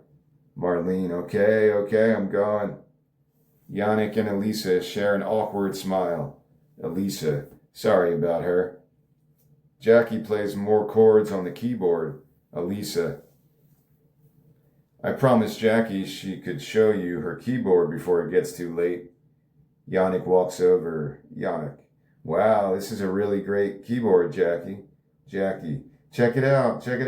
She plays Ring Around the Rosie, singing along as she hits the piano keys as Elisa and Yannick watch her short performance proudly. Jackie singing, Ring around the rosy, pocket full of posies, ashes, we all fall down. Again, the creepy nature of that song, regardless of what it's really about. I think it fits here. Flora watches, crouched like a gargoyle right behind Jackie, unblinking, not an inch of movement. Jackie finishes up the song and rises up and hugs Yannick. Jackie, can I play that on the piano in front of the whole class? Yannick, sure, that sounds like a great idea, Jackie. Yannick and Jackie play the song together on the keyboard, while Elisa smiles and watches them, and as Flora watches her. Later that night, Elisa and Yannick are walking side by side on the street, on the sidewalk or whatever, towards Elisa's row home. They're each carrying a bottle of beer and they're in mid-conversation as Yannick begins this dialogue. I know it sounds stupid and outright childish. Elisa, no, it doesn't. A lot of people are in the same exact position. Yannick, if I can just get enough down on paper, then maybe I can try to get something recorded someday.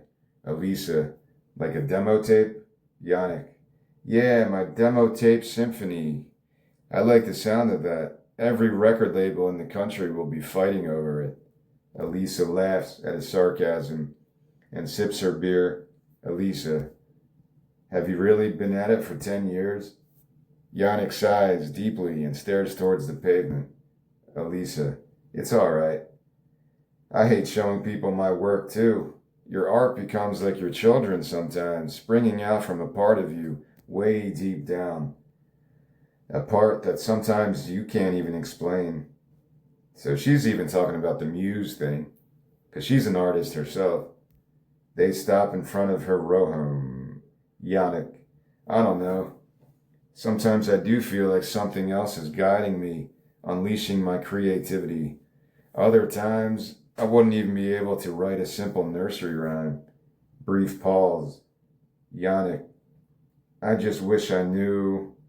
At that moment, Elisa pulls him in closer and kisses him. Yannick. And now they kiss and then they stop, and Yannick finishes the sentence where the inspiration came from. Elisa, does it really matter? They gaze into each other's eyes, and then they kiss again. At the same time, from Jackie's bedroom, Flora is watching Yannick and Elisa kiss from the window, jealous rage in her eyes now, while Jackie plays Ring Around the Rosie on the keyboard. A little bit later in the night. So that scene is kind of ending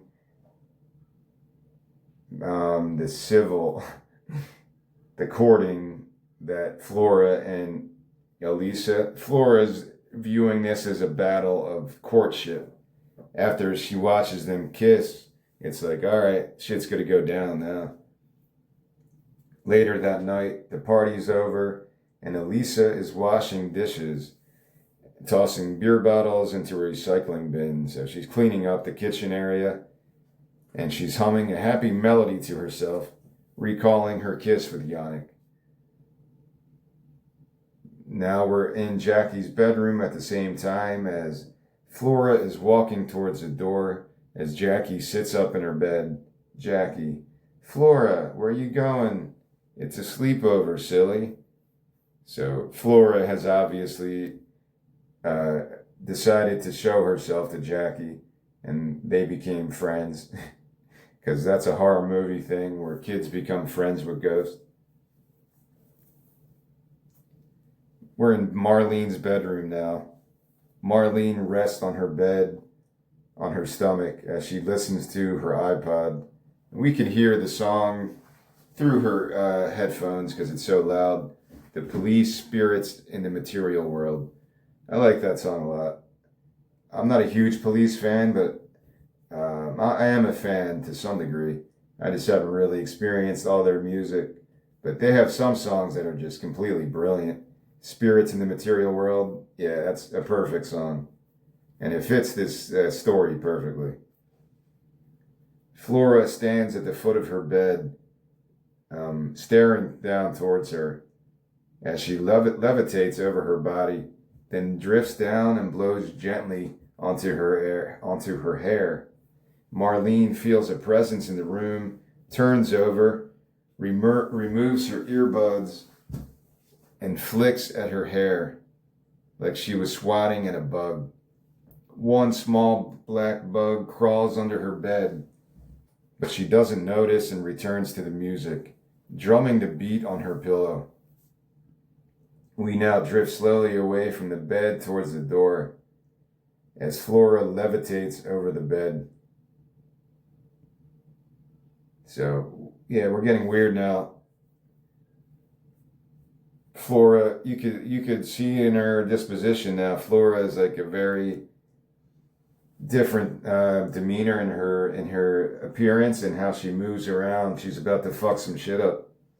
And Marlene just happens to be her first victim here. As we still hear the police, spirits in the material world, we're now out in the hallway, facing the door of Marlene's bedroom as a loud thump echoes from inside, followed by a choking sound. Then we view hundreds of black bugs crawling underneath the door as they march down the hallway in unison. Down back at the kitchen, Elisa is still washing dishes as Flora watches her from the shadows across the room. Moments later, Elisa is drying a dish with a rag as Flora watches her from on top of the table. So these are quick flashes of how Flora can move so quickly from place to place. A few moments later, she places another dish in the rack and hums a cheery tune to herself while Flora watches her, now right behind her, breathing right into her ear. Elisa senses something and turns her head, but Flora disappears in a flash. Or maybe she's still there, but we don't know. Whatever.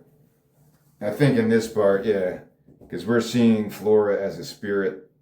So, yeah, so she's gone. Elisa doesn't see her. Elisa is now wringing out the wet rag into the sink as she continues humming her cheery tune. All right. Now in the living room later that night, Elisa is sleeping on the couch, exhausted, sleeping like a baby, as the glow of the TV shines towards her. Flora suddenly appears next to her and moves her hand menacingly through Elisa's hair. She then opens her mouth as dozens of small black bugs crawl out onto Elisa's face. Elisa wakes up confused and sits up and digs into her ear with her pinky, but does not notice the bugs that are all around her. Again, this is connecting back to my own terrifying experiences that I lived through years ago in that apartment building. She now stretches her arms up and yawns, then shuts the TV off. Now we're inside Elisa's bathroom later that night as she's brushing her teeth, leaning forward and spitting into the sink, as we see Flora standing right behind her when she bends down. She gargles some mouthwash, leans forward again, and spits into the sink as Flora disappears. She's staring at her reflection deeply and smiling, just as a small black bug crawls out of her nose and falls down into the sink. She jumps back in disgust, then squashes the bug as blood squirts all over the sink and wall tiles. Elisa to herself, what the fuck? So just think about that. You're having your usual nightly routine, brushing your teeth, whatever. She's thinking about her romantic night, kissing Yannick, and then this bug just crawls out of her nose like that. She washes the blood away and then holds up her nostril towards the mirror to check for any more. Now we're the camera, or we, whatever. Whenever I say we, are slowly drifting down the dark hallway, it's just that horror type of scene, that the way you film a horror movie, where the camera is kind of just slowly creeping down the hallway towards Jackie's bedroom. And we hear Jackie from behind the door, Flora, don't you want to learn the song? Behind her bedroom door, Ring Around the Rosie plays from the keyboard. Now we're in Alyssa's bedroom a little bit later in the night as she's sleeping in bed. Footsteps on the hardwood floor echo, and Jackie is standing at the foot of her bed now, holding hands with Flora. Jackie, Mom, this is my new bestie, Flora. She said she wants to be your friend too. Elisa snuggles up tighter into her blanket, eyes still shut. Elisa, go to sleep, sweetie. We'll talk in the morning. Jackie, but Mom, she really wanted to meet you. Elisa, Jackie, please stop playing games. Just go to bed, sweetheart. Dejected, Jackie grabs Flora's hand and walks away. So this is a similar trope in horror movies. She's sleeping with a mask on her eyes and she's not paying attention. She just thinks Jackie is playing some game here. And she's like, just let me go to sleep, Jackie. All right. A little bit later in that night, Jackie and Flora are inside Jackie's bedroom playing with dolls on the bed. Jackie's excited. We usually have pancakes on Sundays. You're really going to love it here, Flora. Her face lights up as she skips over to the keyboard now. Jackie, Flora, let me teach you to play some more. Come on. Don't be shy. It's easy. She plays a C minor chord on the keyboard. Jackie, I only learned a few chords so far, but my teacher, Yannick, he said he will show me some more soon. She turns back, but Flora is gone. Jackie, Flora, are you playing hide and seek now? Again, we're going back to when we first met Flora and Hilda in Scotland as kids. Jackie continues playing more of the song on the keyboard as Flora suddenly flashes behind her, out from the shadows, her scarf now removed. as blood oozes out from her throat gash. So now she doesn't give a fuck. She took her scarf off, and you can see now all the blood gushing from her throat. Jackie slowly turns her head towards her, then freezes in complete shock. So she's really seeing Flora in all her glory for the first time here. Now we're in Alyssa's bedroom at the same time. Elisa is sleeping soundly in bed as Jackie screams from her bedroom, loud enough to wake the entire neighborhood. She jumps up in a panic as more screams echo, and now Elisa is rushing through the dark hallway, banging on Jackie's door. Moments later, Elisa, Jackie, Jackie, open up now, Jackie. She tries to open the door, but it's locked as a somber waltz plays from the keyboard inside. Elisa, Jackie, Jackie. Inside, Flora is standing over the keyboard, playing a somber waltz, while Jackie levitates over the bed, emotionless and paralyzed. It's a quick shot there. You just see Flora is playing on the keyboard, and behind her, Jackie's just levitating, like some weird spell was put on her or some shit. Elisa, I keep saying Alyssa. I think I'd named this woman Elisa. I thought that name was more unusual. Elisa bangs on the door harder. Jackie, Elisa. Jackie, Jackie, why is this door locked? Open this door right now. Stop playing around, Jackie. Jackie. A powerful, unseen force violently pulls Elisa up to the ceiling in the hallway and is choking the life out of her as her face turns almost instantly pale white. She grabs her throat, gasping for air, as Flora now appears beneath her, smirking as she gazes towards her. Elisa plummets hard to the floor, face down, lifeless, as black bugs crawl out from her ears, nose, and mouth, and now merge back with Flora's ghostly body. So all these bugs went inside of her, similar to other things I've written in the past, and kind of just killed her like that. And now these bugs are merging back with Flora's ghostly body. All right, that's the end of Elisa. Now we're going to leave this scene and go back to the music school where Yannick, and this is really the last scene takes part here in the music school around the piano, of course. It's still night a little bit later as Yannick is playing a somber melody on the piano as he writes down some more notations onto the sheet music as Flora is now around him, scarf around her neck, and she's like right behind him. So she put the scarf back on. She watches him play with an expression of longing, then drifts closer and kisses his neck, her soft voice echoing inside his head like ASMR. Flora's voice, we can be together now, forever. Yannick senses her moving around him and stops playing, while she wraps her legs around him and gyrates her body on top of his. He shuts his eyes completely under her spell. So is it weird that now this 18-year-old spirit is giving this man a lap dance? Well, she's 18, but also she's like a ancient spirit. So just like when I had a scene of Hilda masturbating on the floor, it's really just these evil spirits inside of her doing these things. So it's a different type of connection to that. Would I still have written this if she was like 16 in this?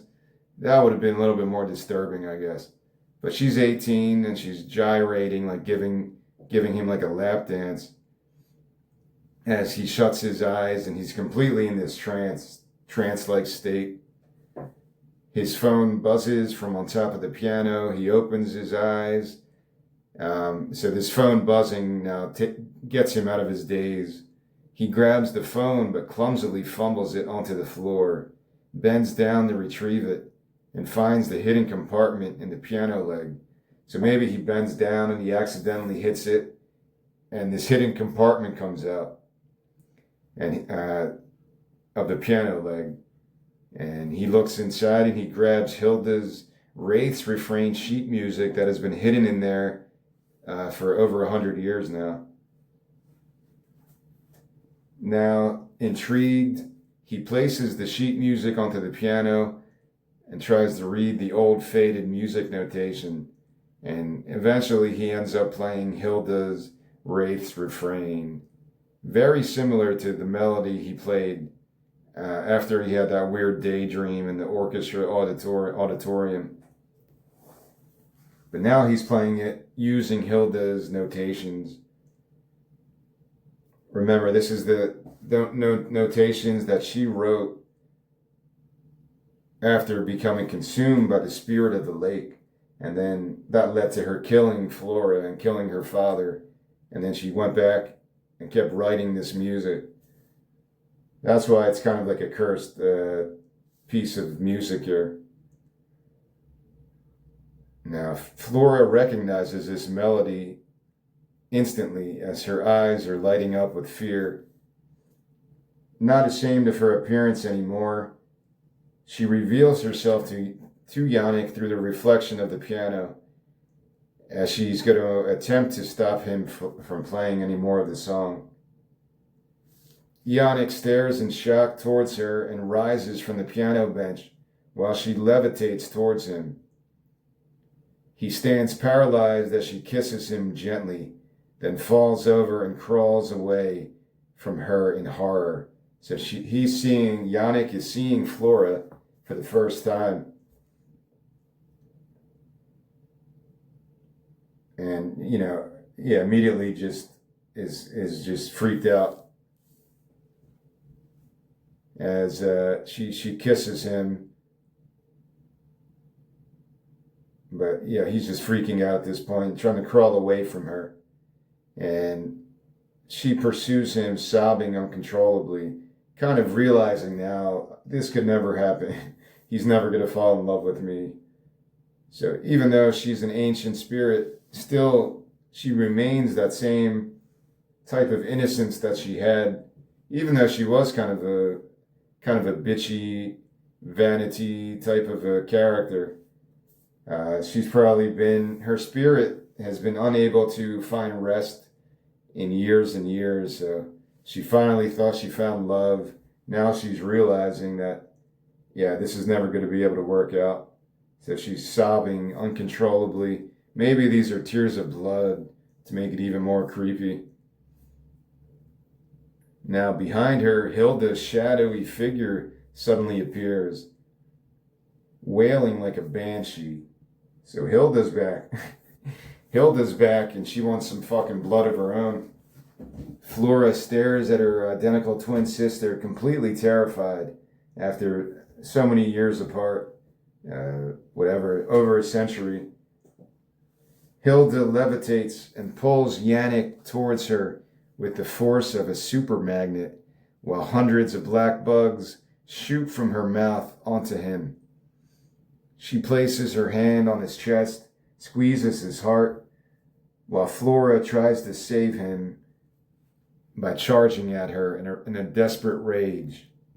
The twin sisters now grapple, spirit against spirit, as they zigzag across the music room like two ghostly streaks of light, while the Wraith's Refrain still plays on the piano.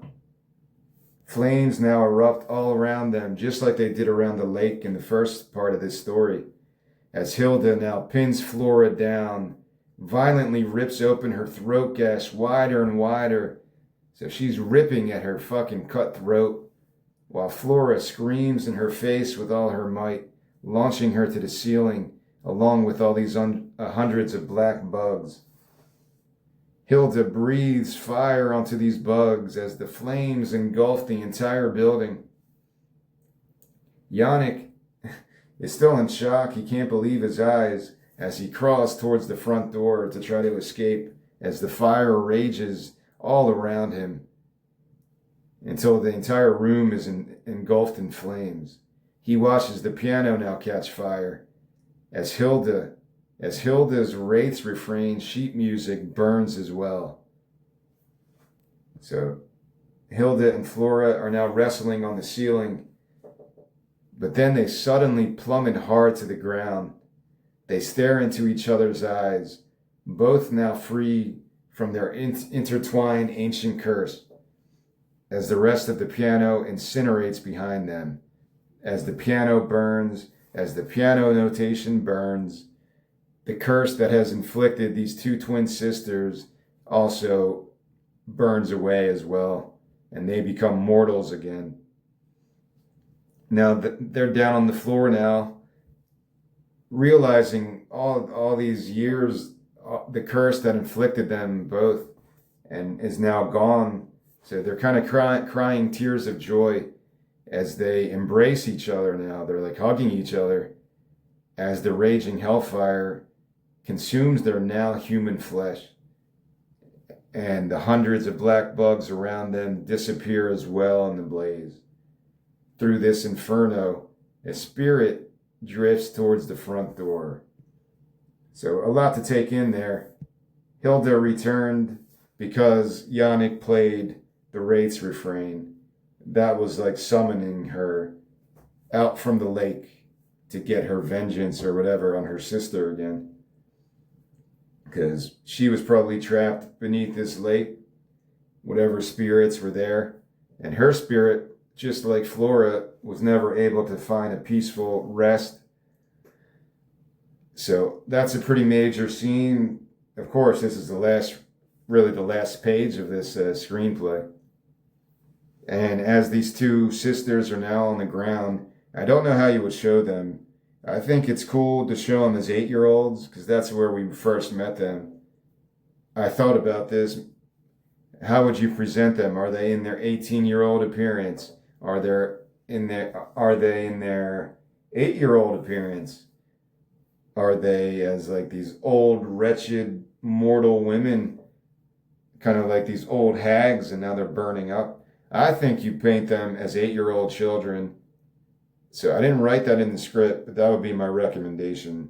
That after the curse is broken and they're on this floor, they're about to die as humans once again, as the flames are coming to put them out of their misery, kind of. But they're more than happy to die at this point because their entire existence has been to be minions of this cursed lake, really. And both sisters are like coming to that realization. At least they got to die in peace together. It's kind of that poetic end that I tried to think about the best way to tell that story. And I think that's how you do it. Even though you would show them as 8-year-old kids, they have all that life experience inside of them. If not that, and that's too painful to see 8-year-old kids burned up like that, then just show them as their 18-year-old selves. That could actually be just as poetic. The curse became a part of both of them when they were 18, so maybe that's even better, actually. I'm kind of debating now, but maybe that's better. You show them as 18-year-olds as the curse is now lifted, and they're dying together, crying tears of joy, able to recognize one another. Like, we were both victims to this cursed lake in Scotland, and now they're free of the curse. But we follow this spirit drifting towards the front door. What is this spirit? This is just the spirit of the cursed lake, looking for a new vessel. The last scene is outside the music school, moments later as Jackie is walking towards the burning building, carrying her doll. So she walked all the way from her home back to the music school. She stops and she stares towards the flames as the whole building's on fire now. She's alone and frightened as we follow the same spirit. You know how they show a spirit in a horror movie? You can kind of swirl around and zigzag. The spirit is drifting out from the fire, darting right towards her, causing her to convulse on the sidewalk. She rises up a few seconds later, squints towards the fire with a new sinister gaze in her eyes. Yannick crawls out the front door, coughing up smoke, then rises and walks towards Jackie, who is now sitting like a gargoyle, knee to chin, as she watches the building burn, like with a weird look in her eye now. She calmly hums the Wraith's refrain to herself as the flames reflect in her eyeballs, with Yannick by her side as we drift high above the burning building. That's the end. So the curse continues through Jackie, and we have 7 more sequels to this. No, I didn't write anything else. I said in my original post, I do have a couple other ideas of how I could continue this story with Jackie, but eventually I gave up on it. And I thought the entire story centered around Hilda and Flora and how the curse affected them as twin sisters and their connection. So I didn't feel the need to go further with another part to this story. So I'm pretty happy that I made that decision, because I think I would have just got a lot more crazy with, you could say in this story, I got kind of crazy with the horrific, or some of the philosophy of the spirit world that I'm trying to justify to myself to make this story make sense. But I think I have massaged out a lot of the plot holes that could appear in a movie like this. And when you're dealing with a spirit world that's all about your imagination, all you can do is kind of work with what you know. And the only thing I know about the occult and spirits and ghosts is from other movies I've watched. I've never read books really about spirit world or occult stuff or devil worship. I did read a couple books about Scottish folklore, but it was more about the history of the Druids. It didn't really get into ritual sacrifice to that specific of a degree. So I'm going by other movies I've watched, maybe other folk tales that I've heard throughout my life. And the appeal of Scotland just led me to this story, part 1. And as we finish this story now, it's really the creepiness factor of Scotland. I'm not saying that as an insult. I just think that there's more history in Scotland of castles and this medieval and all these different warring clans and tribes. Scotland represents that mysterious type of folklore that I don't know living in New Jersey. New Jersey doesn't have history like that. We go back to the 1700s really. Before that, as the settlers came from England, I don't know exactly when New Jersey became New Jersey. I don't know the history that well. But how much history can we really have? New Jersey doesn't have a history of Druids actually on the land, unless maybe some came over with the English settlers. I don't know.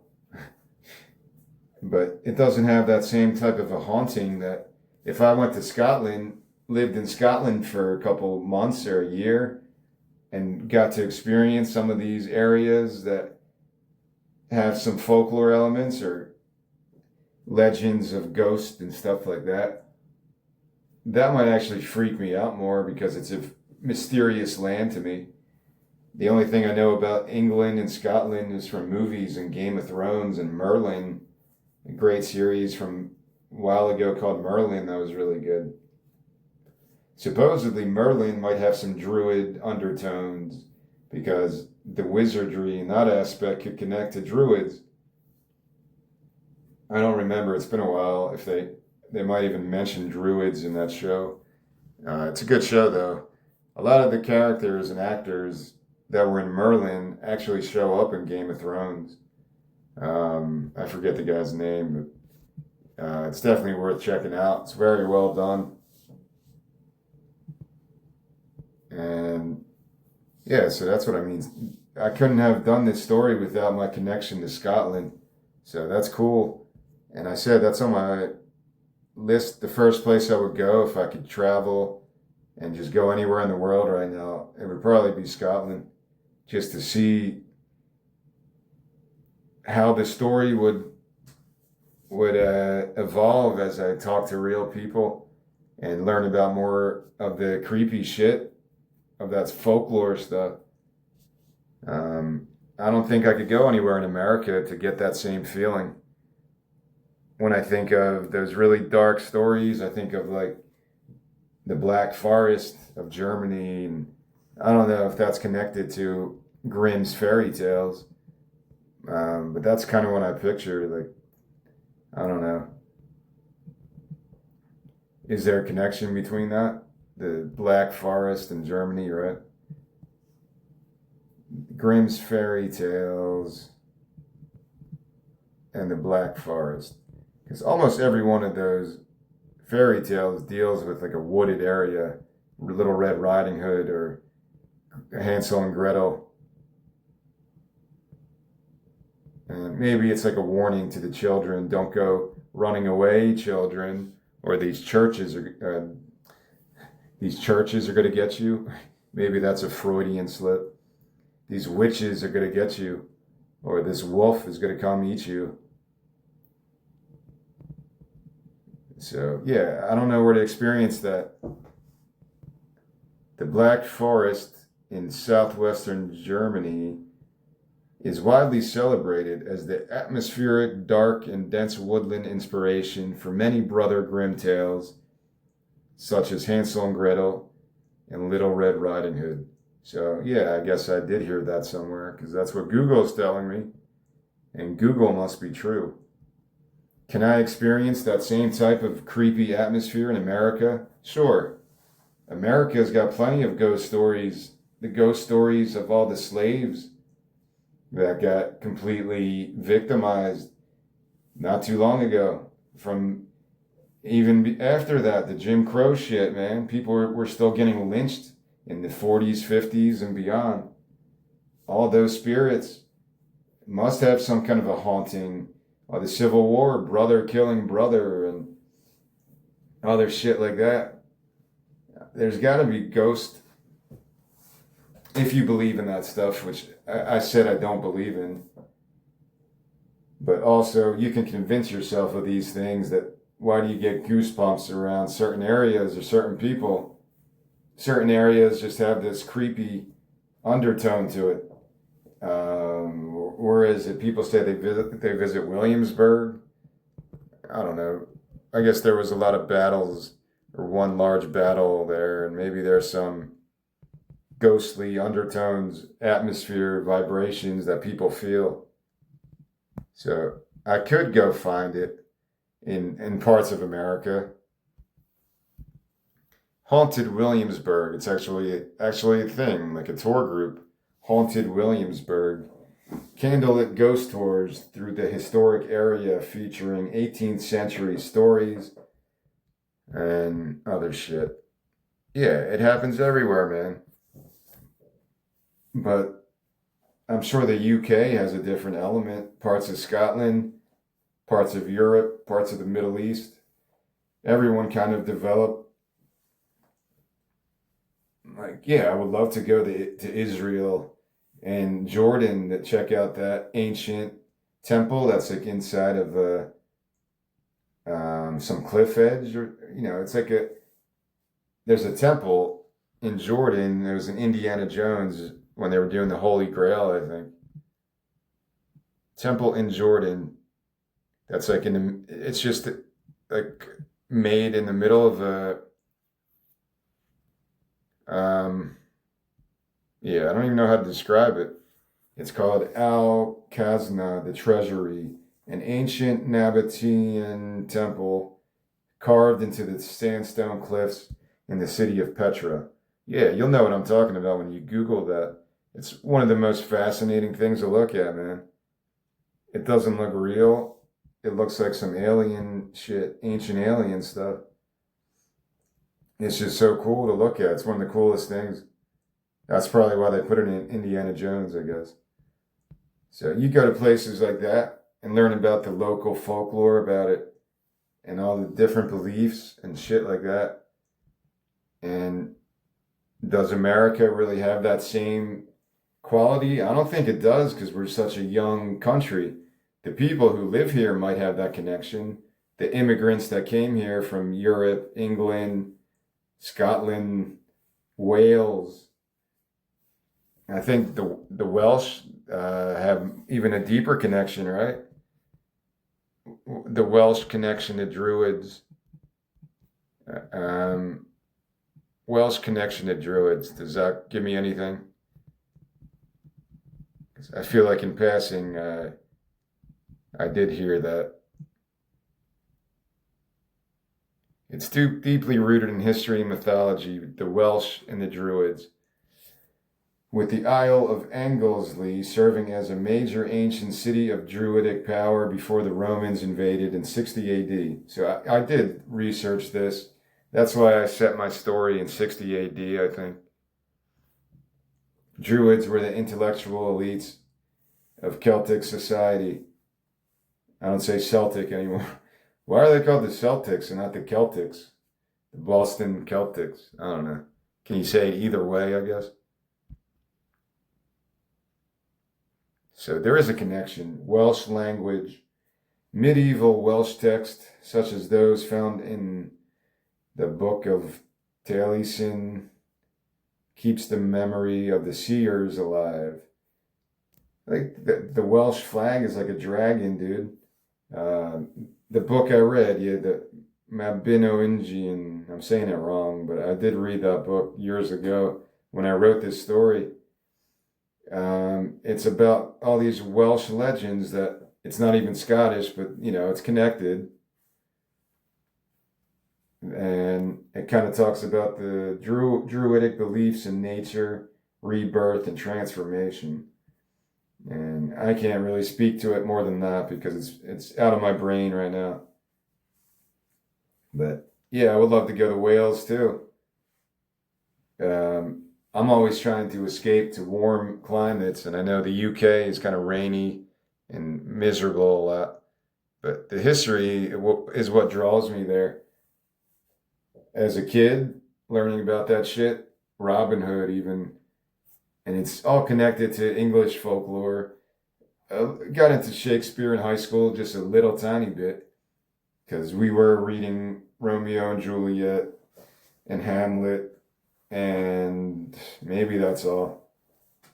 But I was never involved in drama club or tried to act in a school play or anything, so I never was interested in Shakespeare to that degree. I wanted to read more and learn more, but it's difficult for an American to get into Shakespeare because of the Old English. I don't know what they're saying.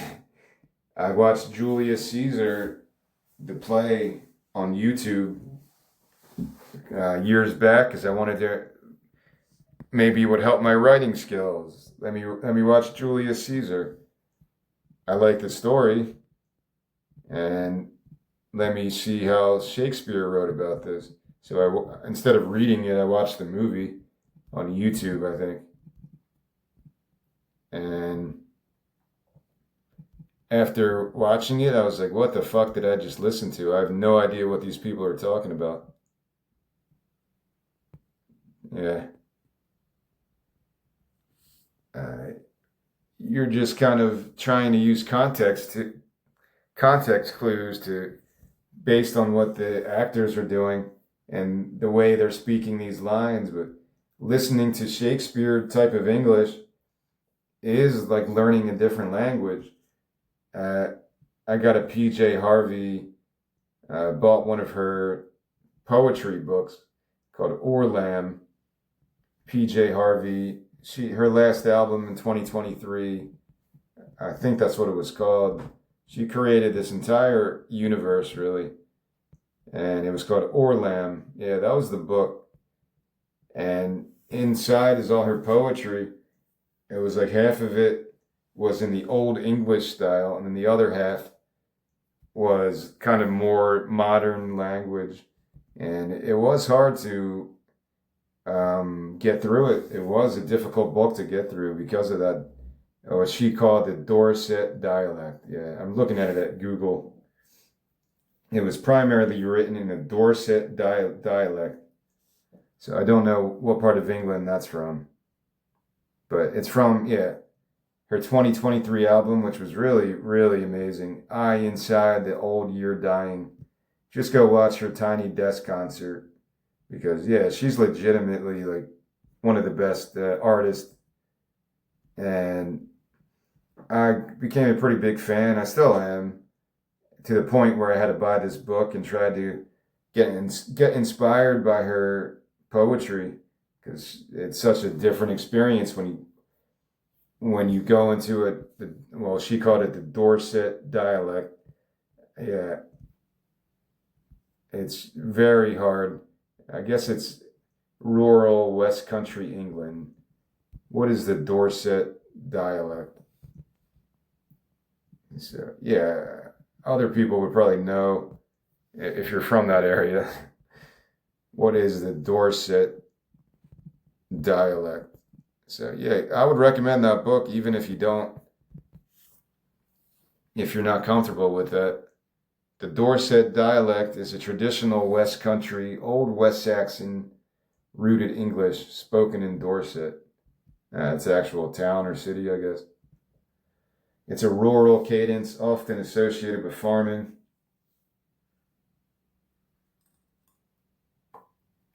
All right, that's cool. I was glad I read it. Like it was very difficult to get through, but the visuals and the way she writes, yeah, it's definitely worth it. Even if most people aren't familiar with that language, it's kind of rare in daily conversations, but it's still heard in rural villages. So that's cool. She's keeping that localized dialect and that folklore alive.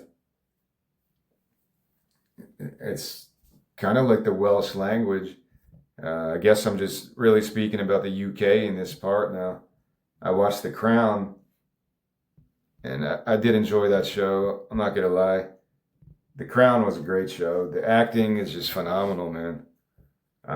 There's the one episode, and I've heard other people mention it too, that totally like made me cry, man. The Crown episode. It's probably something I mentioned before.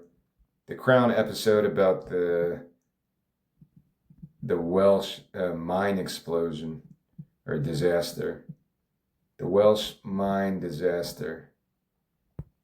If you don't know what I'm talking about, hopefully I can give you some information here from Google, my loyal sidekick. The Crown focused on the 1966 Welsh mine disaster in season 3, episode 3, titled Aberfan, if I'm probably saying that wrong. This episode depicts the tragic collapse of a coal waste tip onto a primary school, killing over 100 children and 28 adults. Holy shit, dude. So watch that episode. It's one of the best things I've ever seen in my life. It's a movie for real. Like it could have won Best Picture of the Year because it's that emotional. It shows whoever learning the Welsh language and trying to handle such a tragic event like that. Over 100 people, 100 children. Think about a town. 100 children die in this disaster. Like, yeah, it would take forever to overcome something like that. It's the whole Wrexham connection. There was a similar story with that, right? That's why Wrexham, from what I remember of that show, that's why they show that patch with a year on it, because it's some kind of another mining disaster in 1934, yeah. In Wrexham, the Gresford disaster, where an underground fire killed 261 men. Like, fuck, man. These coal miners are just trying to work, feed their families. And 261 men died near Wrexham. So, yeah, no shit, they would want to keep that memory alive. It's such a horrific event, man. I don't know what to really compare that to. I'm sure it happened in America too. Like, I'm sure you could go into Centralia and learn about that town in Pennsylvania. Pennsylvania, Ohio, big mining communities. I'm sure if you're a part of that, you have similar tales of tragedy that, like, maybe the Pittsburgh Steelers, maybe that's why they wanted to pay tribute to the miners. I don't know. What? Maybe I'm stretching there. Why did the Well, I'm going to search right now. Why did Pittsburgh name their football team the Steelers? I'm sure it's because Pittsburgh, Bethlehem Steel, that was the headquarters of steel manufacturing. Why did Pittsburgh, why did they choose the Penguins? That's even better. But that's off topic. I'll learn about that later. The Pittsburgh Penguins, yeah, I guess it just sounded good with the alliteration.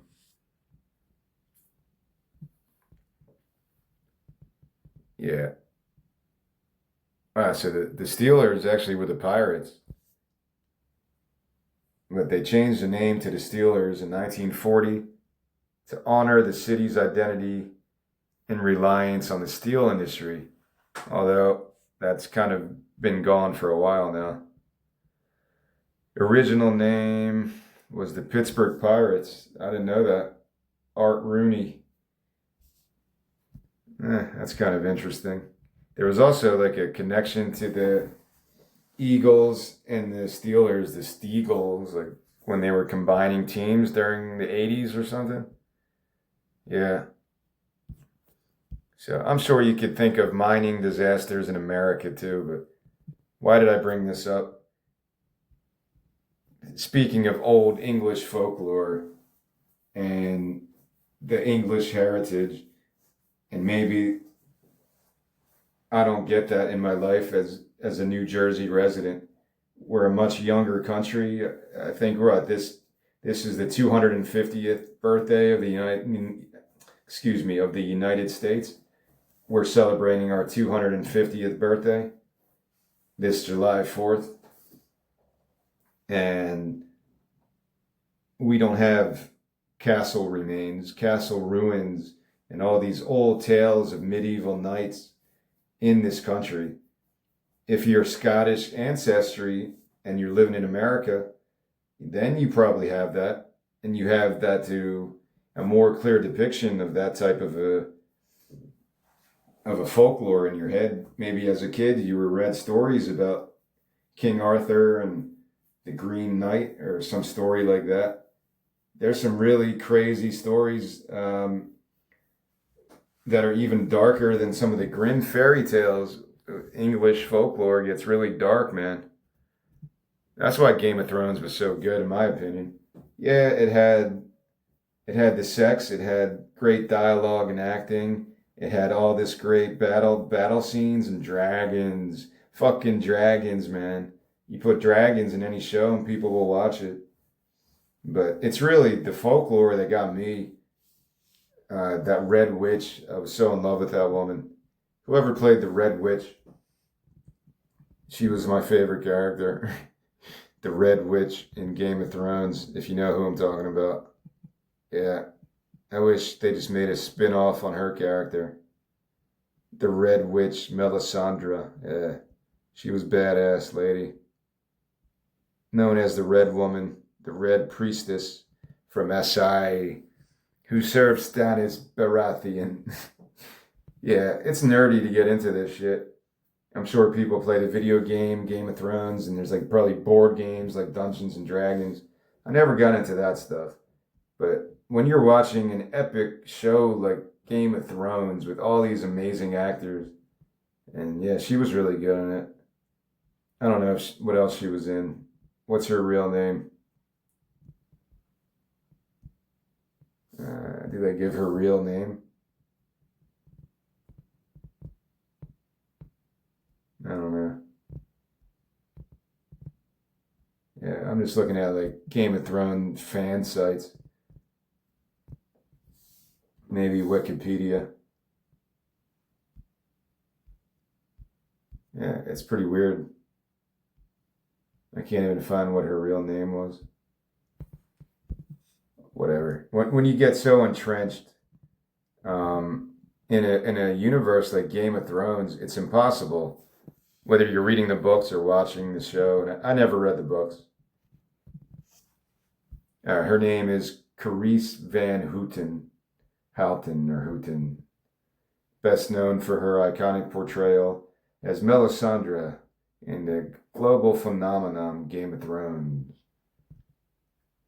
Yeah, so she was a badass witch, man.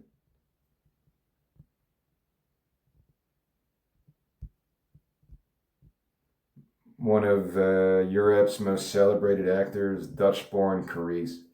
Yeah.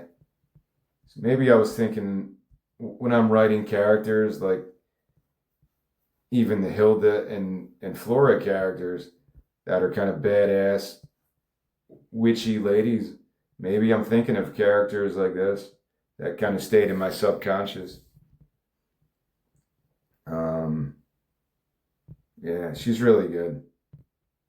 I need to watch Game of Thrones again because I don't give it credit enough for the writing and the inspiration, the influence it's had in a lot of the stuff I've tried to write over the years. Yeah, she was in that movie Valkyrie. That was like a Tom Cruise movie, maybe. I don't know. Maybe I'm wrong. I'm thinking of something else. But yeah, there's so many great actors in Game of Thrones. It's like every great English actor got together and said, we got to put a stamp before we die on our cultural heritage of dragons and kings and knights because people love this shit. Let's make the most amazing portrayal. And, well, it's based on a book, but George R. R. Martin was like, whatever his heritage is, I wouldn't be surprised if he's like Scottish or something. George, to write folklore that well, you have to have some heritage. And George R. Wow, my keyboard skills are really suffering. George R. R. Martin heritage. Yeah, well, all right. I didn't even know that he was born in New Jersey. No shit. George R. R. Martin is an American author born in Bayonne, New Jersey. Hey, right on New Jersey, man. He's mostly British and Irish.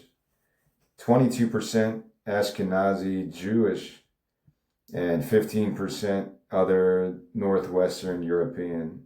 But he's mostly British and Irish. That's pretty cool. But yeah, I actually did research on that Ashkenazi Jewish heritage. It's pretty interesting. Well, I was talking about them before. I don't remember why. They had some connection to something else I was doing. I don't remember now. He has deep Irish roots from his mother's side. This is George R. R. Martin. Acknowledged German, English, and Welsh heritage. There you go. He's getting all types of folklore, and he put it together in the most brilliant way, man. So I could see all these the greatest of the great English actors were like, all right, we got to make Game of Thrones the most thrilling look at at English folklore to continue this heritage to the next generation. Almost like if the Bible, religious people who follow the Bible will be like, all right, no one's reading this book anymore.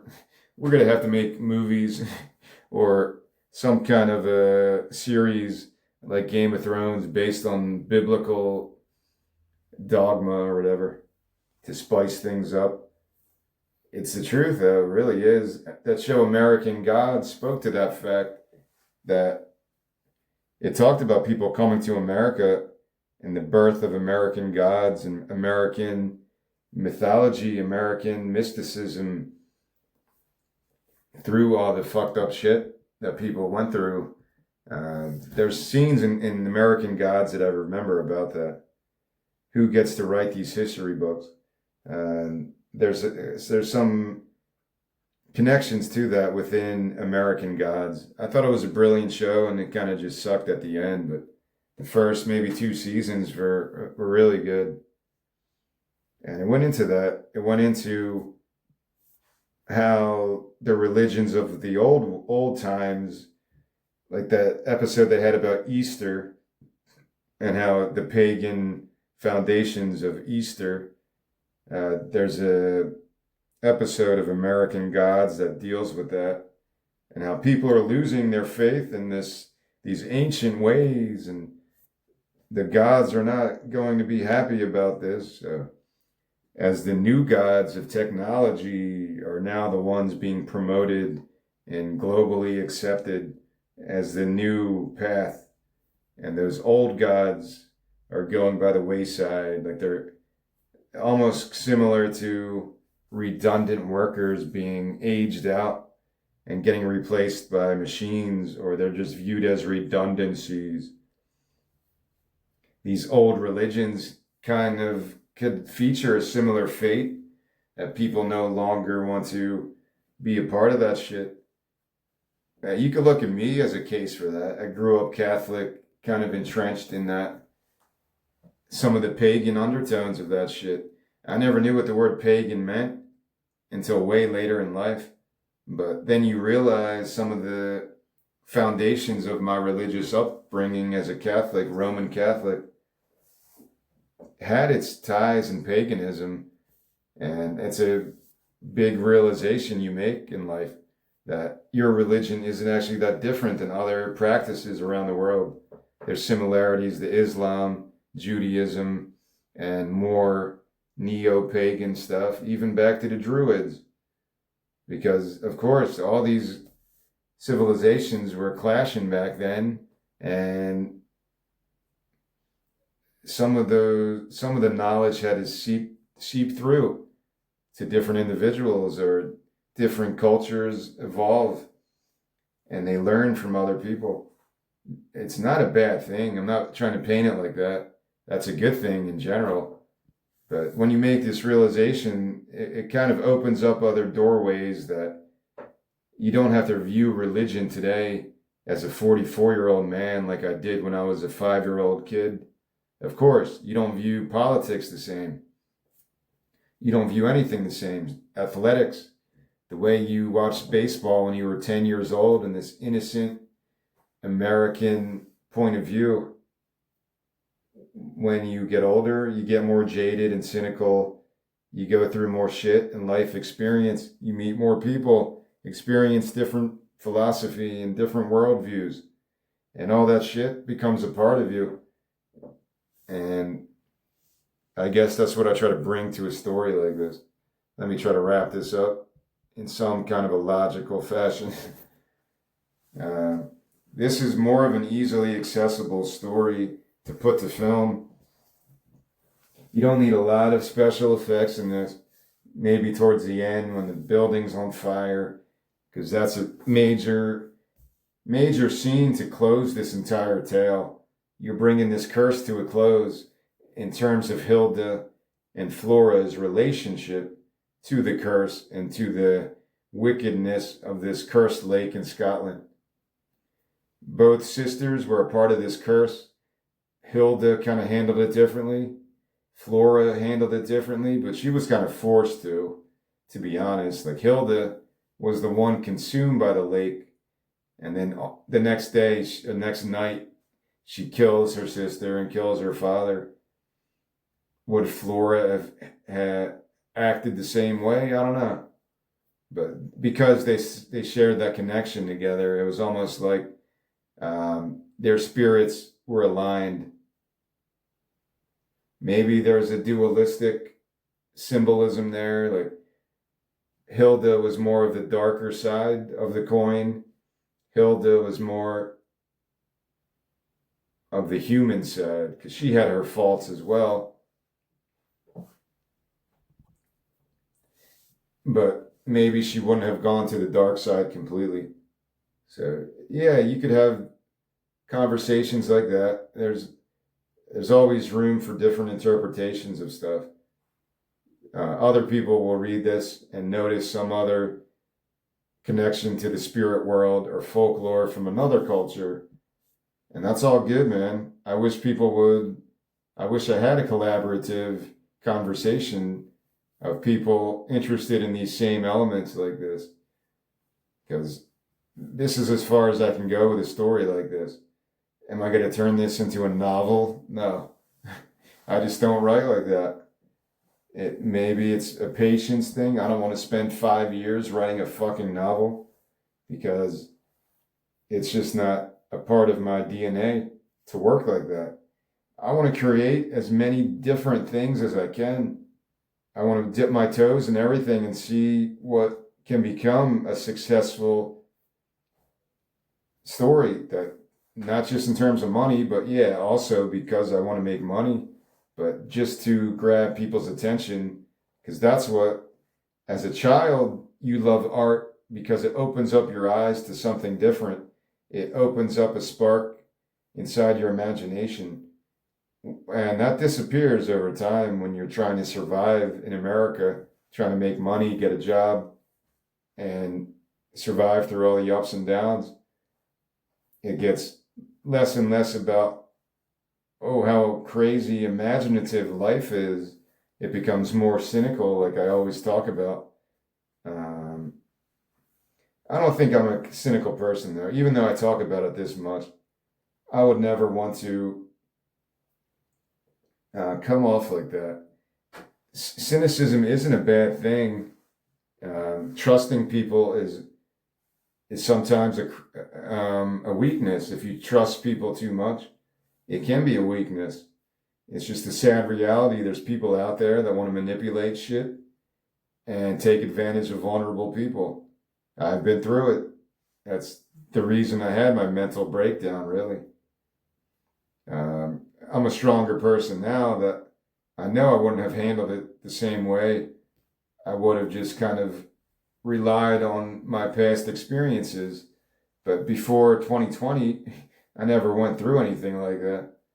And I was going through it completely isolated, completely sleep deprived, completely out of my mind, wondering what the fuck was happening, hearing information on every side, not just two sides, because so many other people were spouting their opinions about what was happening, and it just got crazier and crazier until I just wanted to be alone and totally isolate myself, and that didn't work either.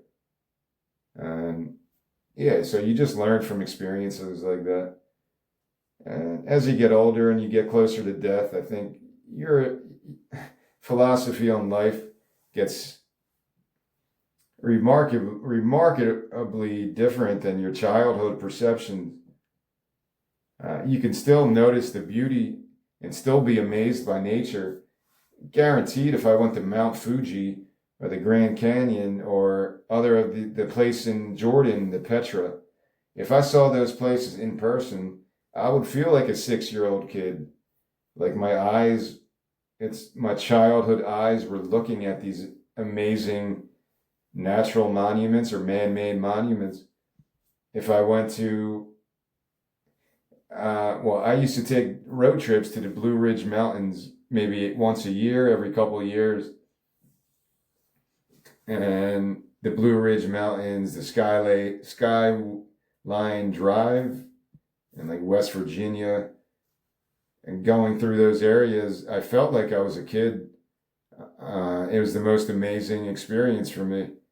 When you see the Blue Ridge Mountains and you're driving on that road, and you can't really drive that fast, so you're really noticing all this amazing nature all around you that hasn't been polluted by cities and factories and all this other shit.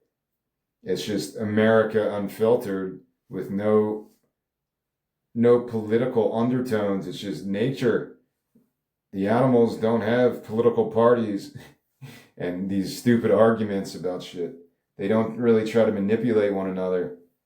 Maybe a little bit. They say sly as a fox, and maybe there is animal manipulations, and as they try to kill each other, maybe there is a bit of that, but not as much as the mind games that the political world gets you into, whether you want to or not.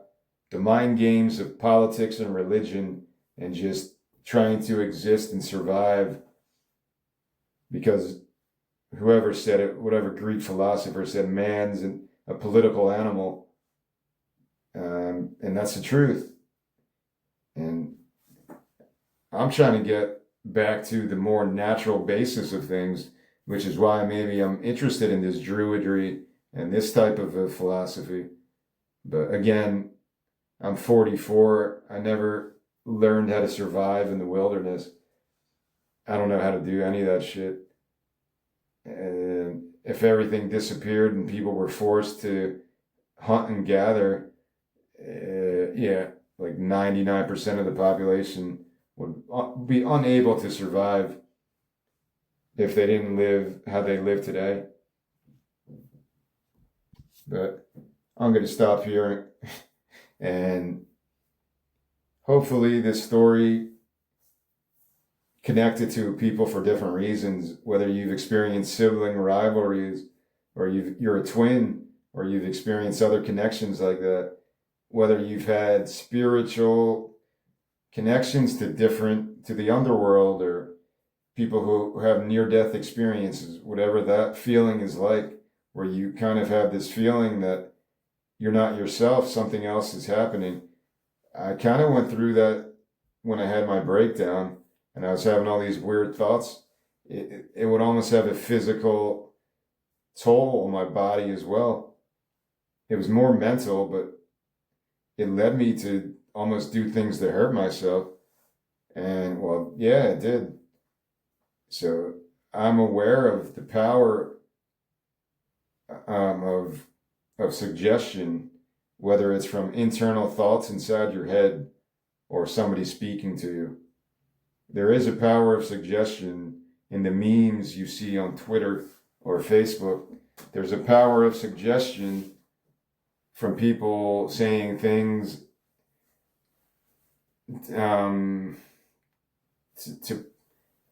sometimes people say things in passing, and they do it to manipulate you, to lead you to this, to lead your head down a rabbit hole maybe that you weren't thinking of previously. And that's a hard thing to decipher, whether you've known people your entire life or people you've worked with, family, friends, strangers, anybody. It's a hard thing to decipher when you're not used to that type of communication. I'm still not used to that. But at these days, I just stay away from people mostly, and kind of live internally in what I'm doing right now. But I'm trying to do it in a more healthy way. I'm still out there doing things, or I was at least. Now with gas at $5, I don't want to drive anywhere because I don't have an income. I feel stupid. So the only place I go is to the Red Cross, like I did yesterday. But it's still something to get myself out of my head. And as the weather gets nicer, I'll try to do more exercising to get out of my head, to go to a different place that's not reliant on all of these thoughts. But I need to do these talks because I need to get all of these stories out there. I need to get everything that's connected to them and what I was really thinking about. This is like my writer's commentary on all of these screenplays, because this is the only way I'm able to do it. I don't have a network of artists, network of writers, network of people that I could collaborate with. I'm just trying to put myself out there. So if you want to work with some idiot virgin Italian dude from New Jersey who just wants to make cool shit, then, let's talk. Contact me. We can put all these weird ideas into a more cinematic cinematically pleasurable experience, because that's what people want with movies and TV shows. They just want to escape and feel something, maybe. I'm not into drama, but when I watched that Crown episode and other episodes of The Crown, maybe because the acting is just so amazing, but the episode with the Welsh mining disaster, where you're a part of that, they make you a part of that time period. They make you feel like you just lost your child in this crazy disaster. And then it showed somebody in the royal family had to go to Wales, learn Welsh, and to bring these people to closure almost. It was really amazing story. Like seriously, that episode could have been made into a movie, and it would have been like, in my opinion, it should have won like an Oscar or something.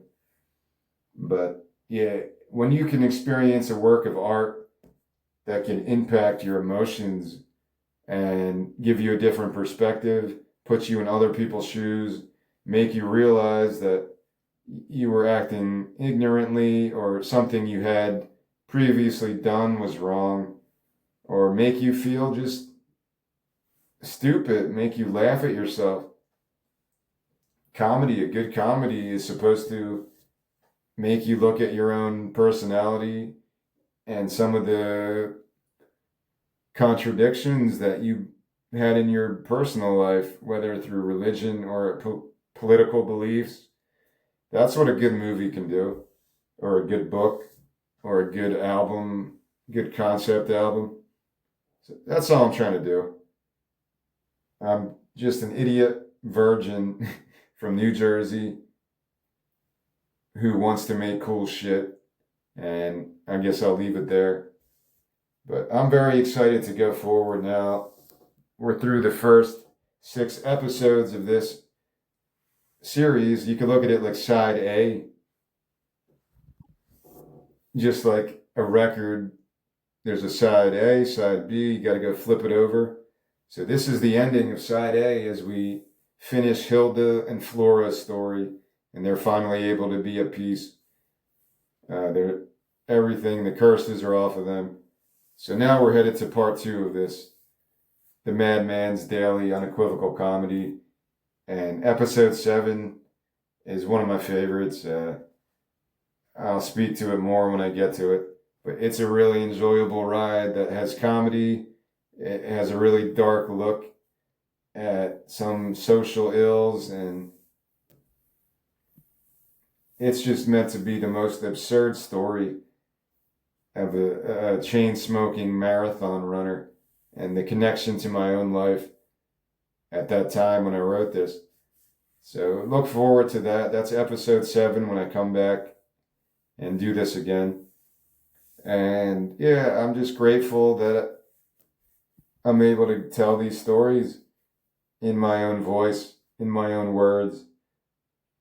And so people know what I'm going for and know what I'm influenced by and know my motivation. Yeah, it's monetary. I want to be financially secure in life. I want to be independent. I want to own my own land and build my own piece of the American dream of how I interpret it, because it's kind of different for everybody. But I also know I can't do it alone, so that's why I'm doing this. It's keeping the dream alive, because there's really, what am I going to do, go back and edit this again for the 100th time? No, it was ready to share 5 years ago, because the concept and everything is very clear. The only thing I never really shared was my own, the inner workings of each scene and each character, my own personal experiences with these black bugs that invaded my own house or apartment, and why I wrote a lot of these stories, because that was my reality, and this is how I escaped from that reality. So that's all I'm trying to do. And I'm going to end it here. If anyone listened to this, thank you. And hopefully it wasn't as scrambled as sometimes I think it is. Because I'm still learning how to do this A 3 hour talk is not easy. Even though most of this was just me reading, and that's a little bit of that's a difficult skill as well. But what I do now and in the beginning, just speaking off the top of my head, I don't want it to seem as scrambled. I hope it doesn't come off as scrambled as I think it is. But that's just me being myself. I'm trying to be true to my motivations and what got me here. And I guess that's all for right now.